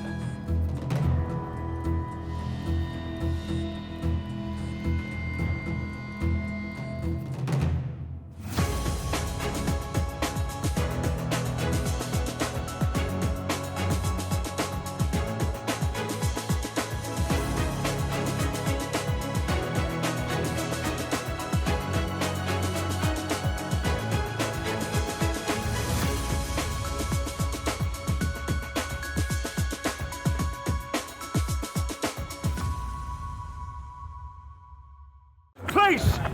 Urgent assistance! In modern Britain, There's been a big accident. the most dramatic 999 calls The car is now on fire. often require not one, but two emergency responders. I'm a police officer, she's paramedic. In Kent, one of Britain's biggest counties, I'm just thinking if we just cover it all. a groundbreaking joint response unit has been formed, Ready, set, lift. where both police and paramedic combine in one specialist vehicle You've been arrested for assault. to answer some of the most extreme 999 calls. Right, stand clear. Everyone clear? Shock. We already outdone ourselves on that one. Face the wall. Mate, I can't believe we got him. Coming up, A lot of pressure, really tight. the victim of a violent assault is minutes from death. It's proper pouring down his shirt. A hit-and-run driver causes chaos on the motorway, So you've been hit and then hit into... Yes. It's kind of like domino almost. and an unexpected passenger has a lucky escape. We have a sloth!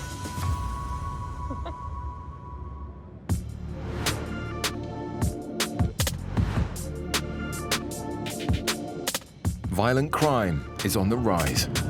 In England and Wales in 2021, there were almost 50,000 police-recorded offences involving knives or sharp instruments.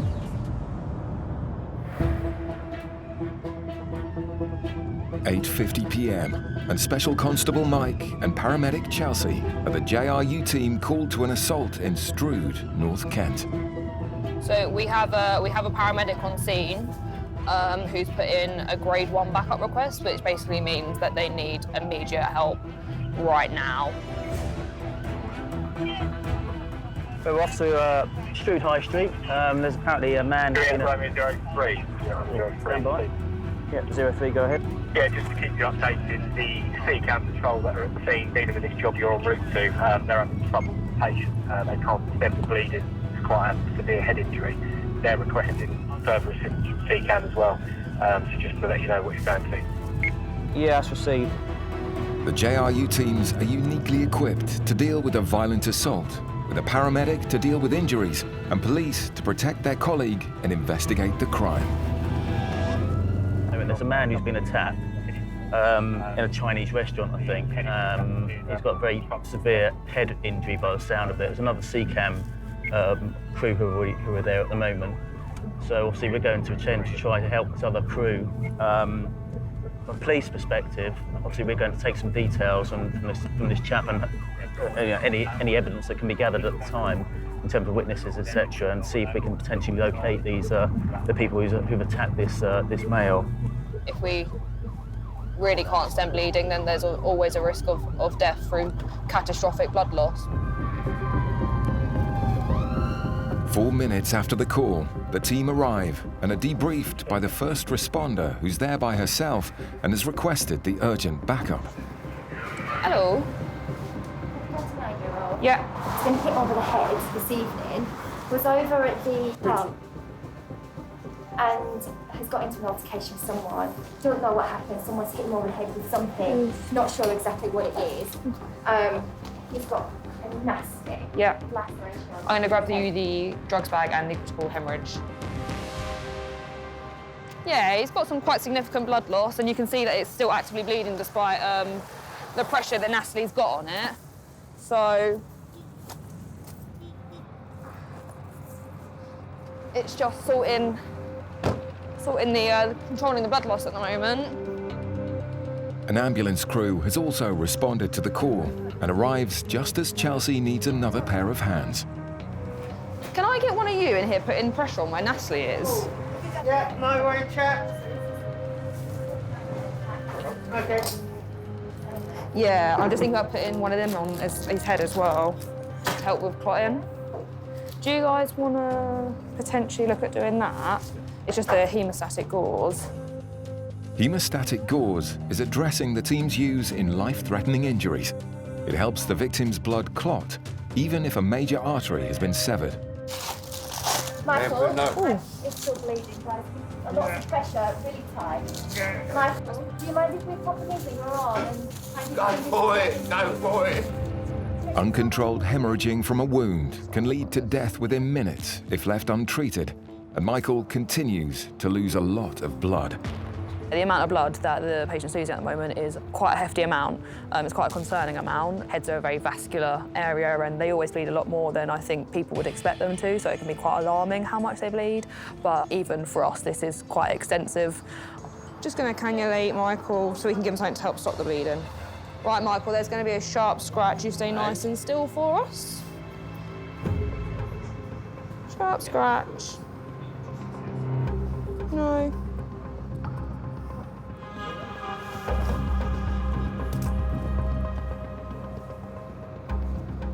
Right, shall we go for it, see what happens? All right, hang on, have we got other bandages ready to go straight on top of it after? Or, I was thinking, have we got new ones of these that we can put straight on top of it? Your eye mates are going straight in your eye. Yeah. You ready? Yeah. Can we put a finger on it? No. Nick, we're just going to move the bandage. Yeah, mate, yeah, go do what you've got to do. Oh, it's proper pouring down his shirt. The rate that he's bleeding, it's not going to be long until his body can't compensate any longer and he drops his blood pressure and he starts kind of losing consciousness. Yeah, that'll work.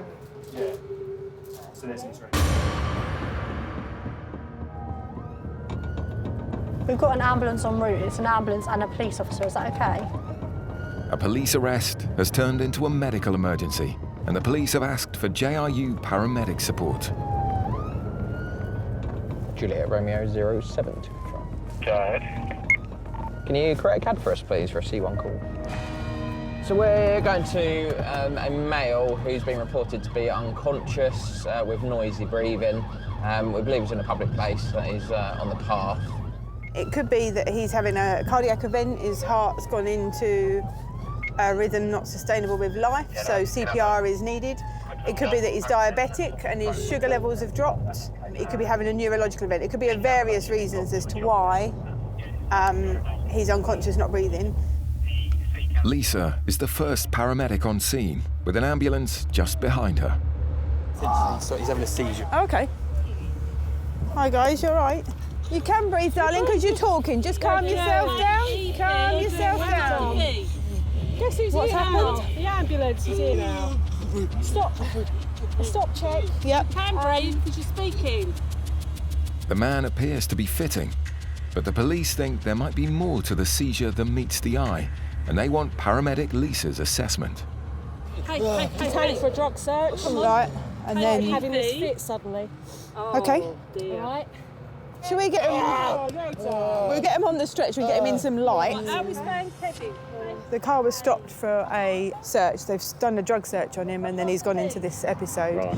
He's responding to pain. He is responding to voice. He's saying he can't breathe, but I said you can breathe because you're talking to me. If we just get him on the ambulance, we can see what we're doing with him. But he's responding to voice. He's responding to pain. So. Whatever the police's suspicions, Lisa has to consider all possible causes for the man's symptoms. There is a potential that he has taken something. Okay. Because they've found quite a big amount of Class A in this car. Oh. So once we've medically checked him, then they're going to arrest him if we're happy. For drug driving, I assume. Calm yourself down, mate. Come on. Calm yourself down. In North Kent, JRU paramedic Lisa is dealing with a patient at the roadside. Right, open your eyes and look at me. I'm a paramedic. Open your eyes, look at me. Open your eyes. He started fitting after being stopped by the police for suspected drug dealing, but the officers aren't convinced the seizures are real. Right, squeeze my hand if you can hear me. Right, you're going to get on our stretcher. No, listen, don't start. Listen. Right, we're going to get you on our stretcher, all right? But you've got to play ball here because I don't want us all falling on the ground, all right? So we're going to stand you up on your feet and swivel you around and get you on the bed. Ready? 1, 2, 3, stand up. Sit down. Right, you're going to lay down backwards. 2, 3. That's it.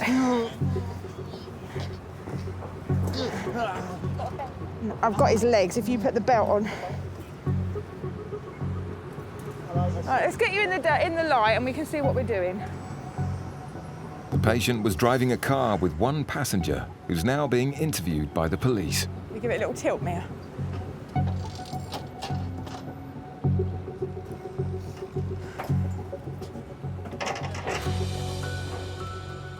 We'll check him over thoroughly, we'll do his observations, see if that throws anything up in case there is something actually going on. We'll try and get a full set of obs on him if he allows it, and hopefully that'll give us a clearer picture. If that's all within normal ranges, he'll still go to hospital to be checked, and he'll be accompanied by the police to go to hospital. Right, you're with the paramedics now. I'm just going to do your blood pressure. Now go tight on your arm. Stop moving. No, I don't think so. You need to calm down a bit, mate, all right? Come on, why are you trying to do your blood pressure? We're trying to help you. Right, listen. You squeeze my hand if you can hear me. Thank you. Right, so you do know what's going on. Listen, we're just going to do some checks on you. We're going to do your blood pressure. We're going to do your heart rate. Listen. Calm down, calm down, calm down. And we do a blood glucose, I think.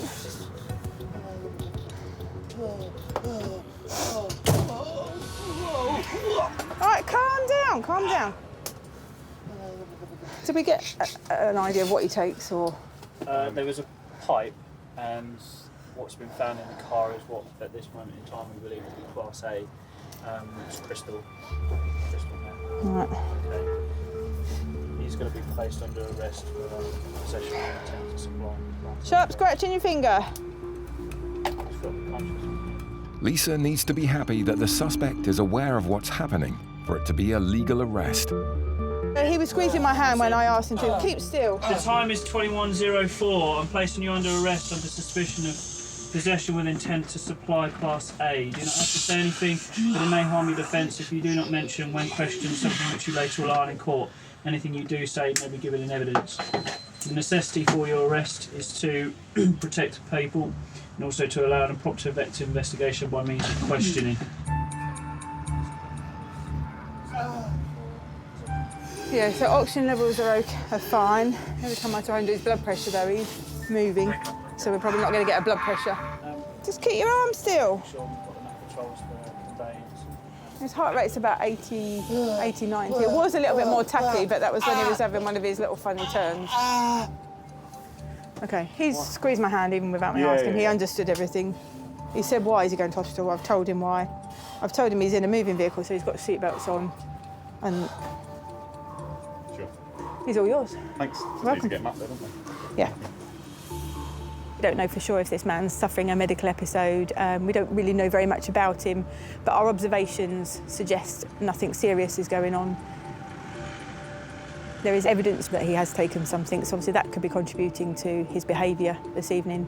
He does understand what's going on. He was squeezing my hand when I asked him to.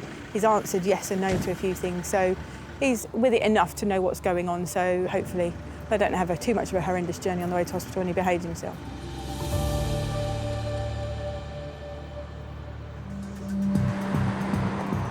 Over in Strood, a man is suffering catastrophic blood loss from a head wound after being attacked by a stranger outside a pub. It's proper pouring down his shirt. Paramedic Chelsea is trying to stop the bleeding. Specialist pouch, isn't it there?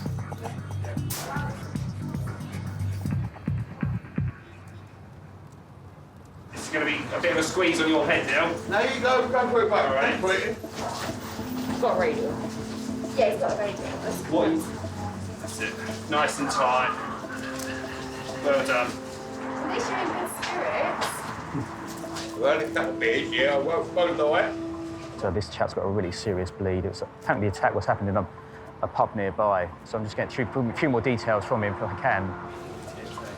The bleeding slows down just enough to allow Police Constable Mike to step in and ask questions about the attack. Were you in the pub tonight? Or? Yes. So you've been drinking in the pub, had a few beers, and then someone from the pub you think... No, it's a bloke outside who's smoking a ganja. I don't like that shit. Yeah? Yeah? And that's it. It was a simple argument outside the pub that led to his potentially life-changing injury. Walk out. Oh, I'm going to try and bring it in for you, Michael. Special Constable Mike still needs more information in order to track down the attacker. You don't know this person? No, I know where he is. Where is he? What does he look like? What's he wearing? What sort of age? 20s? Yeah. Okay. It's quite a difficult situation because we need to take him obviously, to hospital because that injury is still bleeding. We need to get as much information as we can, but of course, we need to get to hospital as well, so it's a bit of a tricky situation. On the face of this is certainly a case of GBH. The attacker may still will be in the area. A weapon of some sort has been used as well, judging by the injury. So we need to try to find that from a forensic point of view. And there's sorry, my colleague just needs to get some there. So immediately after the incident is when we have this sort of, you know, like a golden hour really, of trying to gain as much information and intelligence and evidence after an event like this that we can. Right, let's take this dressing off and have a little look and see what's going on then, yeah? Yeah, mate. Right, a laceration to the top of his head, about 10 to 15 centimetres. Okay. So this wound is as bad a head injury as I've ever seen. The first few hours of an investigation are crucial for police to find clues in order to catch the perpetrator of this brutal assault. Any other injuries anywhere else? No, mate. Do you know what they hit you with? I ain't got a clue, but I know it hurt. Okay. Chelsea? Yes. Do you know who it is? No, I don't know who it is. No. Had a little bit of a I wouldn't say conversation. I don't like smoking. Some, I don't like the weed, and that's all. That's all I said to him. Also, round the head. All right then, sweet. Thanks, All right then. Yeah, fine. He's stable, but we're just having trouble controlling that bleeding, so we're going to get to hospital as quick as we can now. Mike, you're staying here for now, yeah? Yeah. Cool. Whilst Chelsea accompanies the victim to hospital, Mike begins his search for evidence outside the pub where the man said the attack took place.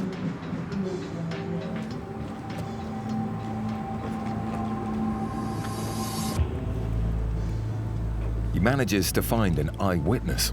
I don't know what time, but they come from around the corner and the van, 6 of them was standing there.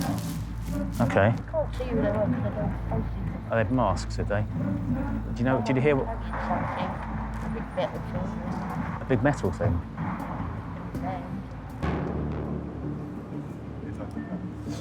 That lady there, sort of 6 people sort of wandering around. One of them had a metal something like that.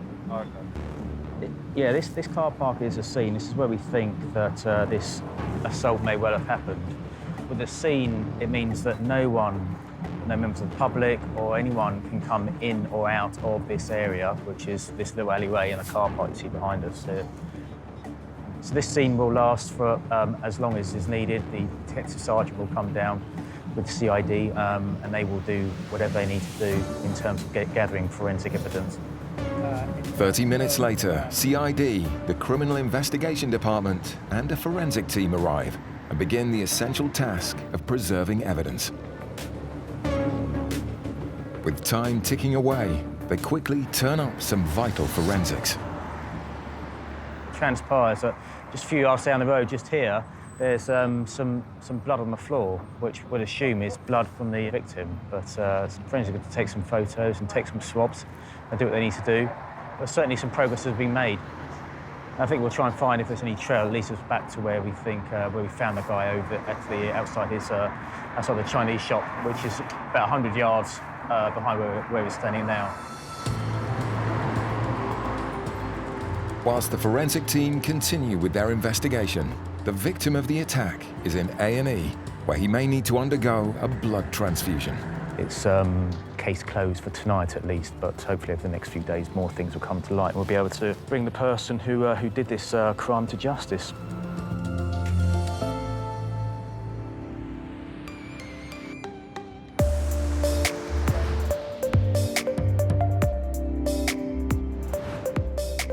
They may be compact, but the specialised vehicles driven by the Joint Response Unit contain everything a paramedic may need in an emergency.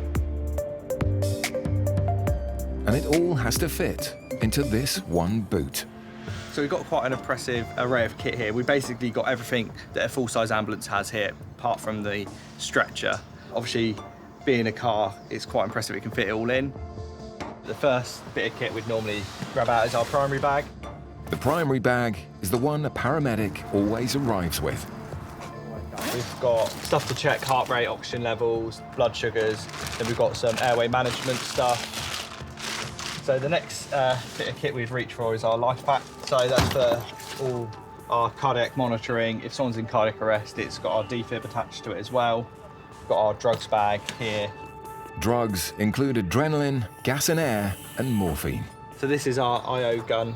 That's to drill into bones, basically, so we can give drugs and fluids through the bones. This is our trauma kit.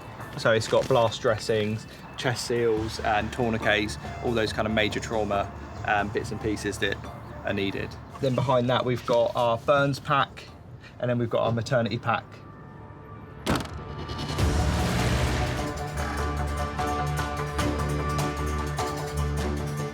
With their car fully stocked with medical equipment, 50 Alpha to control. Paramedic Willow and Special Sergeant Hannah are on their way to a road traffic collision in Sittingbourne, Kent, 45 miles from London. By the looks of it, it's 2-vehicle RTC. Carriageway is blocked in Sittingbourne. So it says that a female has got a leg injury. Update. Passenger airbag inflated. Informant saying no visible injuries outside the car. Victim is complaining of hip injury. Door is not able to open, trapped in the vehicle. KFRS have got 2 fire engines en route. Oh, the big boys are here. Is there any police there yet? Shall I help you out for a bit then? Hello, you right? One thing now on the driver's seat. Yeah. Team mode on that side. How old is she? Late 20s, early 30s. Okay, all right, okay. Okay, that's fine. I'll get some stuff and have a look at her. Yeah.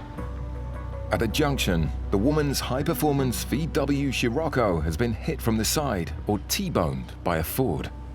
But we're going to take the door off so you get a bit more access and make it as easy as possible. Yeah, okay, that's absolutely Right, fine, so yeah. If you want to assess her... Yeah, I'll grab some stuff. I'll have a quick chat with her. The fire brigade just said that there's been an RTC, so this car has been T-boned by the other car. So fire are currently planning, they can't get to her door, we can't get her door open, so they're going to cut her door off so that we can have better access to her. The woman is trapped in her car, and until she's freed, paramedic Willow can't treat her.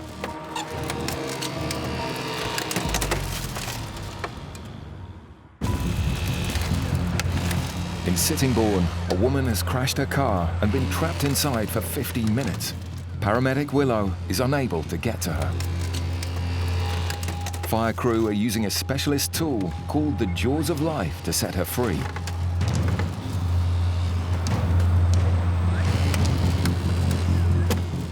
While the fire crew struggle with the door, paramedic Willow checks on the woman. Are you normally sitting well? Any medical problems at all? I recently had surgery. Okay. So listen, when that door's off, I'm going to come round and check you over properly, do your blood pressure and stuff like that, and then see about getting you out of the car. The pain you've got, how bad is it out of 10? An 8. About an 8, okay, all right. In making her medical assessments, Willow has help from an unexpected direction. My colleague, he's off duty, John, so he's come across it and actually stopped to help. It's nice we've got a second pair of hands, a second opinion, someone that can kind of help you out. Within minutes, the door is off. Lauren, it's all done. Hello. Right. Can I, first of all, just get to your arm? Is that all right? And do your blood pressure? Is that okay? Will this roll up, do you think? Yeah. So let's do your blood pressure. Lauren is in shock, and paramedic Willow needs to keep her calm. What is the slough in the back all about? Really? Does he just travel around with you? Yeah, I can't get back the car, it's too big. Once I pushed it in, that was it. How funny. Right, can I cinch your chest? Is that all right? Any problems with your breathing at all? Any pain when you breathe? No, I okay. don't think so. I've just been concentrating on my hips. Yeah. Willow gives Lauren a mix of nitrous oxide and oxygen to help with the excruciating pain in her hip. So my thoughts were, if you're in so much pain, before we get you out, was to give you some pain relief. Can I quickly feel your neck and your back? Is that all right? And you said the main pain is in this hip here? Yeah, I've got a bit of pain in Yeah, here. okay.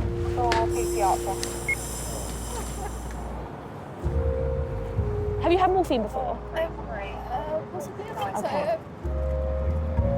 so. Sorry, Lauren, that probably is quite painful in your hands. The morphine going into her hand will give her far greater and longer lasting pain relief. Right, do you want that gas? Can you go back on it? Yeah?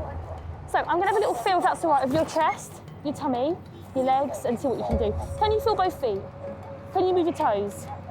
You've been moving them around? Okay, all right. Can you feel legs as normal? Yeah, but that one's tingly. This one's tingly, is it? Okay, all right. Tingly, okay. So The tingling sensation in Lauren's leg could indicate a spinal injury. Can you feel me touching it? I can feel you touching it. And it feels... pins and needles. That one's okay. But this one's like pins and needles, okay. And in terms of like your thighs, how are they? That okay. one. So we're okay. All right, okay, that's fine. Go back on that gas. That's fine, go back on that gas for me. If Lauren has damaged her spine, it's critical that she's not moved until the ambulance arrives. They will need to immobilize her, as any movement could cause further injury. She's in quite a lot of discomfort and she's got tingling in that right leg. So I'm going to wait for the ambulance to get here before we get her out. The problem that we've got is actually her injuries are still unknown and she could still have some nasty injuries. She needs that medical assessment at a local trauma unit to be assessed. And you've still got that abnormal sensation in that leg? Yeah, okay. The difference you've got is because the sensation you've got is the issue is, have you done some damage to your spine? So what we would need to do is kind of take a precautionary, immobilise you, lay you down, put the box beside your head, that whole kabif down. All right, okay. As they wait for the ambulance, Lauren has to stay rigid in her seat. Hannah takes the opportunity to breathalyse her. So just blow, long blow. Keep going, keep going, keep going, keep going, keep going, keep going. Perfect. Yeah. Perfect. 0. Passed, so nothing to worry about. It's just that because you've been involved in a traffic collision. 50 minutes later, the ambulance arrives and Lauren can finally be moved.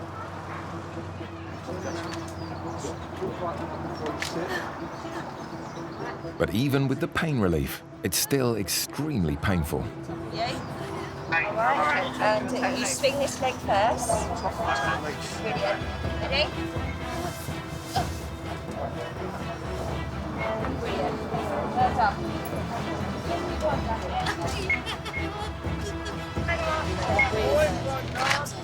Lauren, how are you feeling? Are you better now you're out of the car? Aching? Yeah, of course, okay. We'll get you in the warm. All right. Recovery here, so they're going to drag the vehicle, obviously it can't be moved, so they're going to drag it onto the recovery truck, sweep the road, clear all the debris, and then both patrols at either end will be free to go, and we can get the road open again as soon as the ambulance is ready to move. Before the damaged car is recovered, there's one more passenger to rescue. And the sloth out. The sloth? What, that's big, the sloth? Wait for this. Hang on. We have a sloth!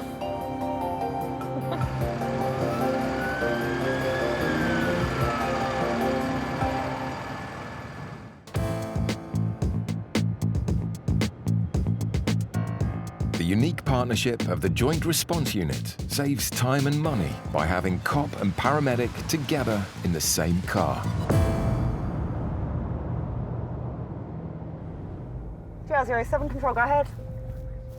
So he called just on a category 2, just outside of the 5-year-old unconscious. Yeah, we'll go have a look. Tonight, Special Sergeant Jack and paramedic Aisha are on their way to an emergency in Medway. 25-year-old, unconscious, outside. That's unfortunately all the details we got. The information is sketchy, and with the duo driving into one of the highest crime rate areas of Kent, having police support is vital, especially as more information comes in. Oh, that's not good. What? Julie Romeo 04. Yeah, we've just been sent a job. Can you just see if he's outstanding for me, a 25-year-old male? Yes, received number 1. Special Sergeant Jack knows the patient from his police work.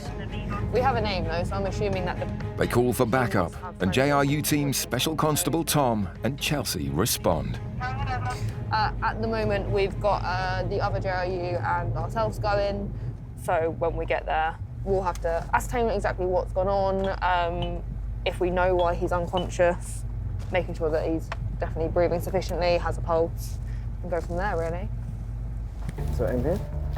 Is this the unconscious person? All right. Where is he? Who is it? All right. 2 seconds, mate. They find the unconscious man is slumped outside a block of flats in freezing conditions, along with his mate who called 999. What are you doing down there, mate? How are you on the floor?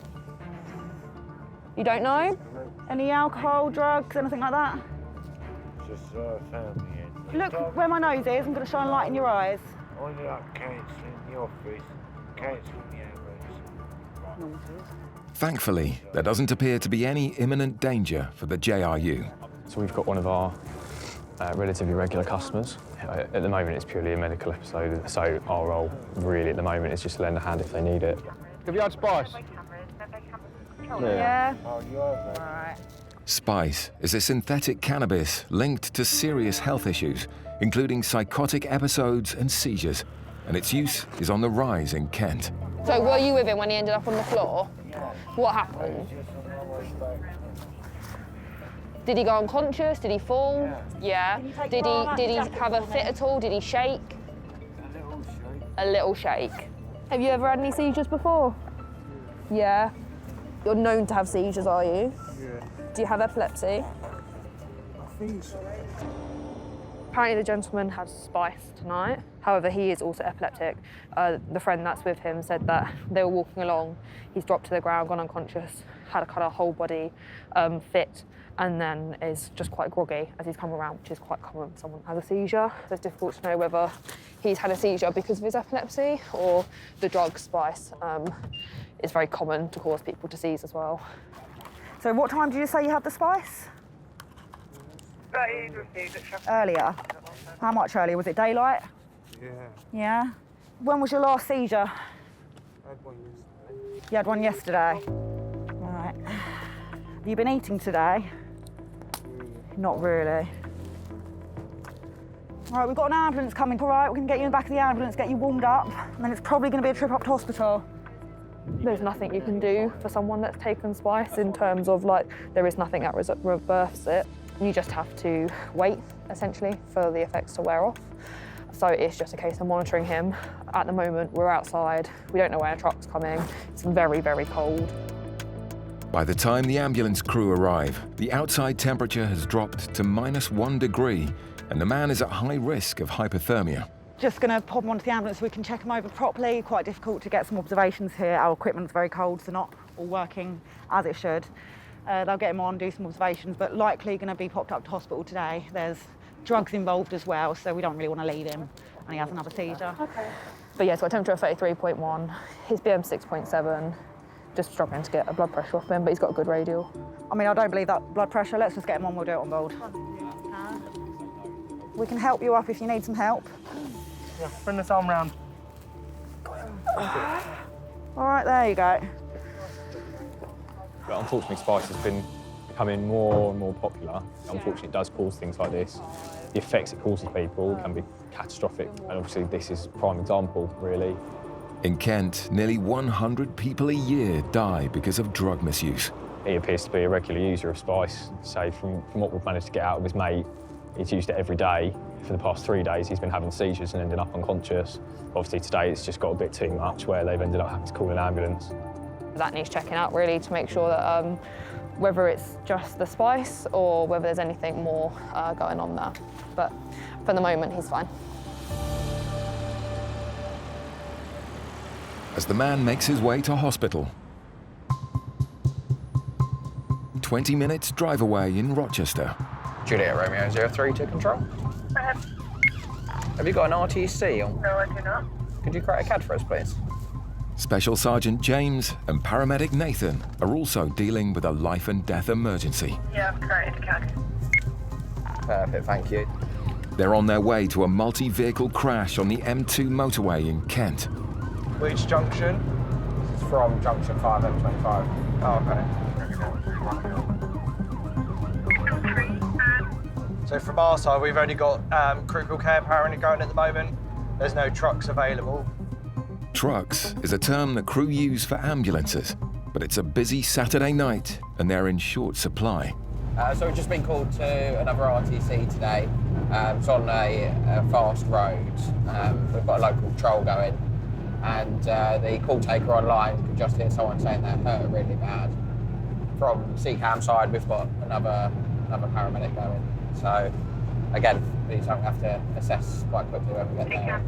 Decide who needs the medical attention first. Anaphylaxis currently responds. Oh, there it is, found it. The multiple pile-up is on an unlit section of the motorway, with crashed vehicles strewn across the carriageway.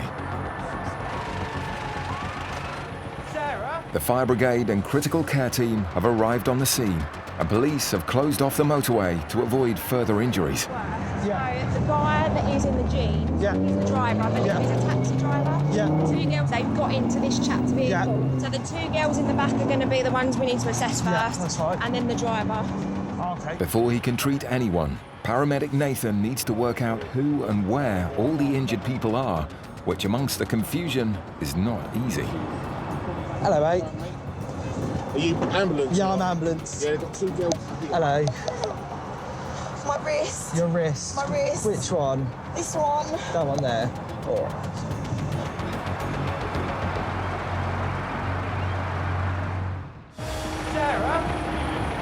On the M2 motorway in Kent, the JRU team have arrived at a major road traffic collision. Nathan is assessing an injured passenger who was travelling in the back of a taxi. What am I going to do about this? So you're going to go to hospital now? It really hurts. Yeah. Like, really So hurts. I'll come back and check you out properly in a minute. I just got to check everyone out, all right? Okay. I'll be back in just a minute. With no ambulances currently available, it's up to him to assess the wounded and work out, along with his police colleague James, what's gone on. What happened? Before I know it, some car, which I saw speed off from my car afterwards, it was actually on the central reservation bit. Oh, okay. And he just shunted me across, and then I assume I shunted this gentleman Oh, across. okay, so you've been hit and then hit into... Yes, It's yes. kind of like dominoed almost? Yeah. Oh, okay. You got yourself out and everything like that? Yeah. I'm just really sore. James gets more details from an eyewitness. I was doing 70. Yeah. And there was a car that went past me. He must have been doing 130, 140 miles an hour. What, he's caused this? He was driving so erratically. Yeah. I was thinking he's going to cause an accident. Yeah. Okay, buddy. Let me deal with all injuries first, and then I'll come and have a chat with you. All right, buddy? Who's hit? Is it? I'm guessing this guy's hit. I think there. You've kind of just ended up there. I pushed you. Yeah. This one pushed me. Yeah. The driver of the car that, by all accounts, has caused the crash has sped off. Hit and runs account for 12% of road accidents, when at least one person involved in the crash flees the scene before offering help or information. Drivers are required by law to stop if they're involved in an accident or face serious criminal charges. Romeo 03. Go ahead. So there are no entrapments. Everyone is out and walking wounded. There are approximately 4 patients, all walking wounded, just 1 DCA required. DCA is a double-crewed ambulance and will be sent to the crash site as soon as possible.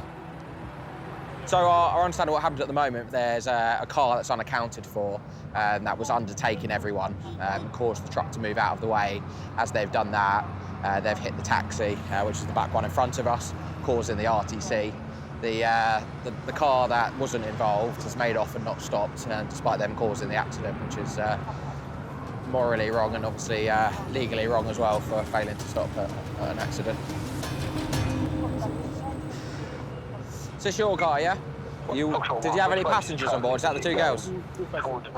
A passing motorist has helped get the 2 passengers out of the crashed taxi and into the back of his own car, whilst they wait for medical assistance. Are you got any injuries? You're all okay? Yeah, seatbelt, is it? Yeah. Okay, my friends. Okay. Yeah, okay. You can get your phone out if you want to. We don't know where it is. Crucial dashcam footage of the crash may reveal exactly what happened. All right, we're just going to wait for the other ambulance to come, and then we'll get you seen to properly. Is that all right? Yeah? Okay. With all the injured now accounted for, Nathan goes back to the female passenger experiencing extreme pain in her wrist. All right. Have you ever broken a bone before? No. No, that's fine. What's that? That's it, it's going to check your heart rate. They have a 30-minute turnaround, so It's just doing it at the moment. Yeah, it's a little bit high. And you're in a bit of pain as well, aren't you? So, yeah. Are you on your way back from a night out? Is that a rave? Yeah. Good rave? Is it not anymore? Not anymore, no. 7 minutes after the JRU arrived on the scene, an ambulance arrives. And then, don't be scared, there's nothing to be scared about. Yeah, definitely. Like, we wouldn't be walking to the ambulance if it wasn't. Right, let's have a look at your wrist. Ow, ow, ow, ow, That's it, ow, that's it. ow, ow, ow. It's going to hurt a little bit. I Okay. don't. Oh my God, I So, can't look at it. That's it, relax it down. So you're definitely going to hospital because you've fractured your wrist. Yeah, okay. How's your pain at the moment out of 10? 7. Any other pain anywhere else? No. No, good. And when you were walking, any pain in your legs at all? Not like that, no. No, that's good, that's fine. Right, I'll be back in just 2 minutes.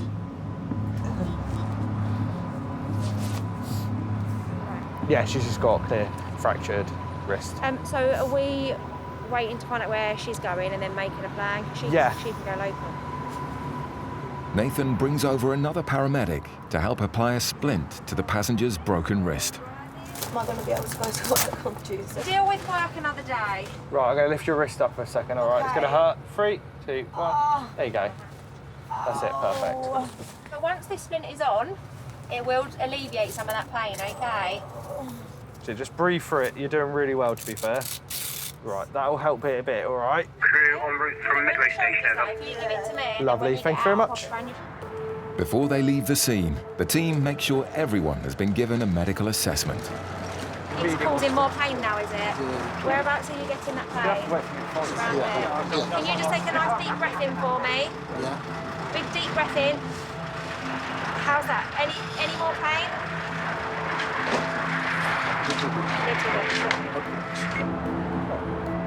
The one that's gone off with his wife. I checked him over briefly. He's got a tiny laceration on the back of his head, minor injuries, and he's got a bit of concussion. His wife is going to convey him to hospital. With all the injured now taken care of, Special Sergeant James can focus on helping get the motorway reopened. So we've checked all the vehicles, they've all got insurance.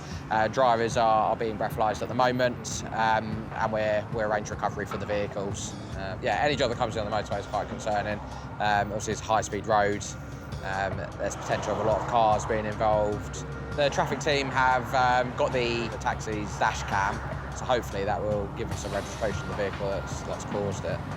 But yeah, you'd like to think that people would stop, especially if they've caused it. Legally and morally, you'd think they'd stop. A multi-vehicle pile-up on a motorway could have resulted in life-changing injuries or even fatalities.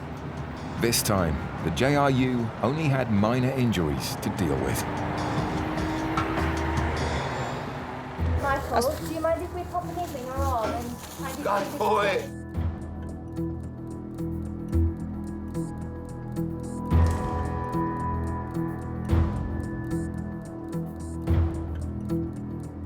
So you've been hit and then hit into... Yes. It's kind of like dominoed almost. Yeah. Oh, okay. That's fine.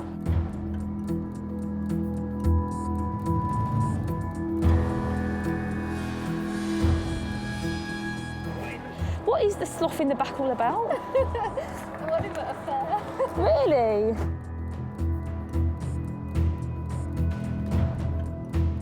You've got to play ball here because I don't want us all falling on the ground.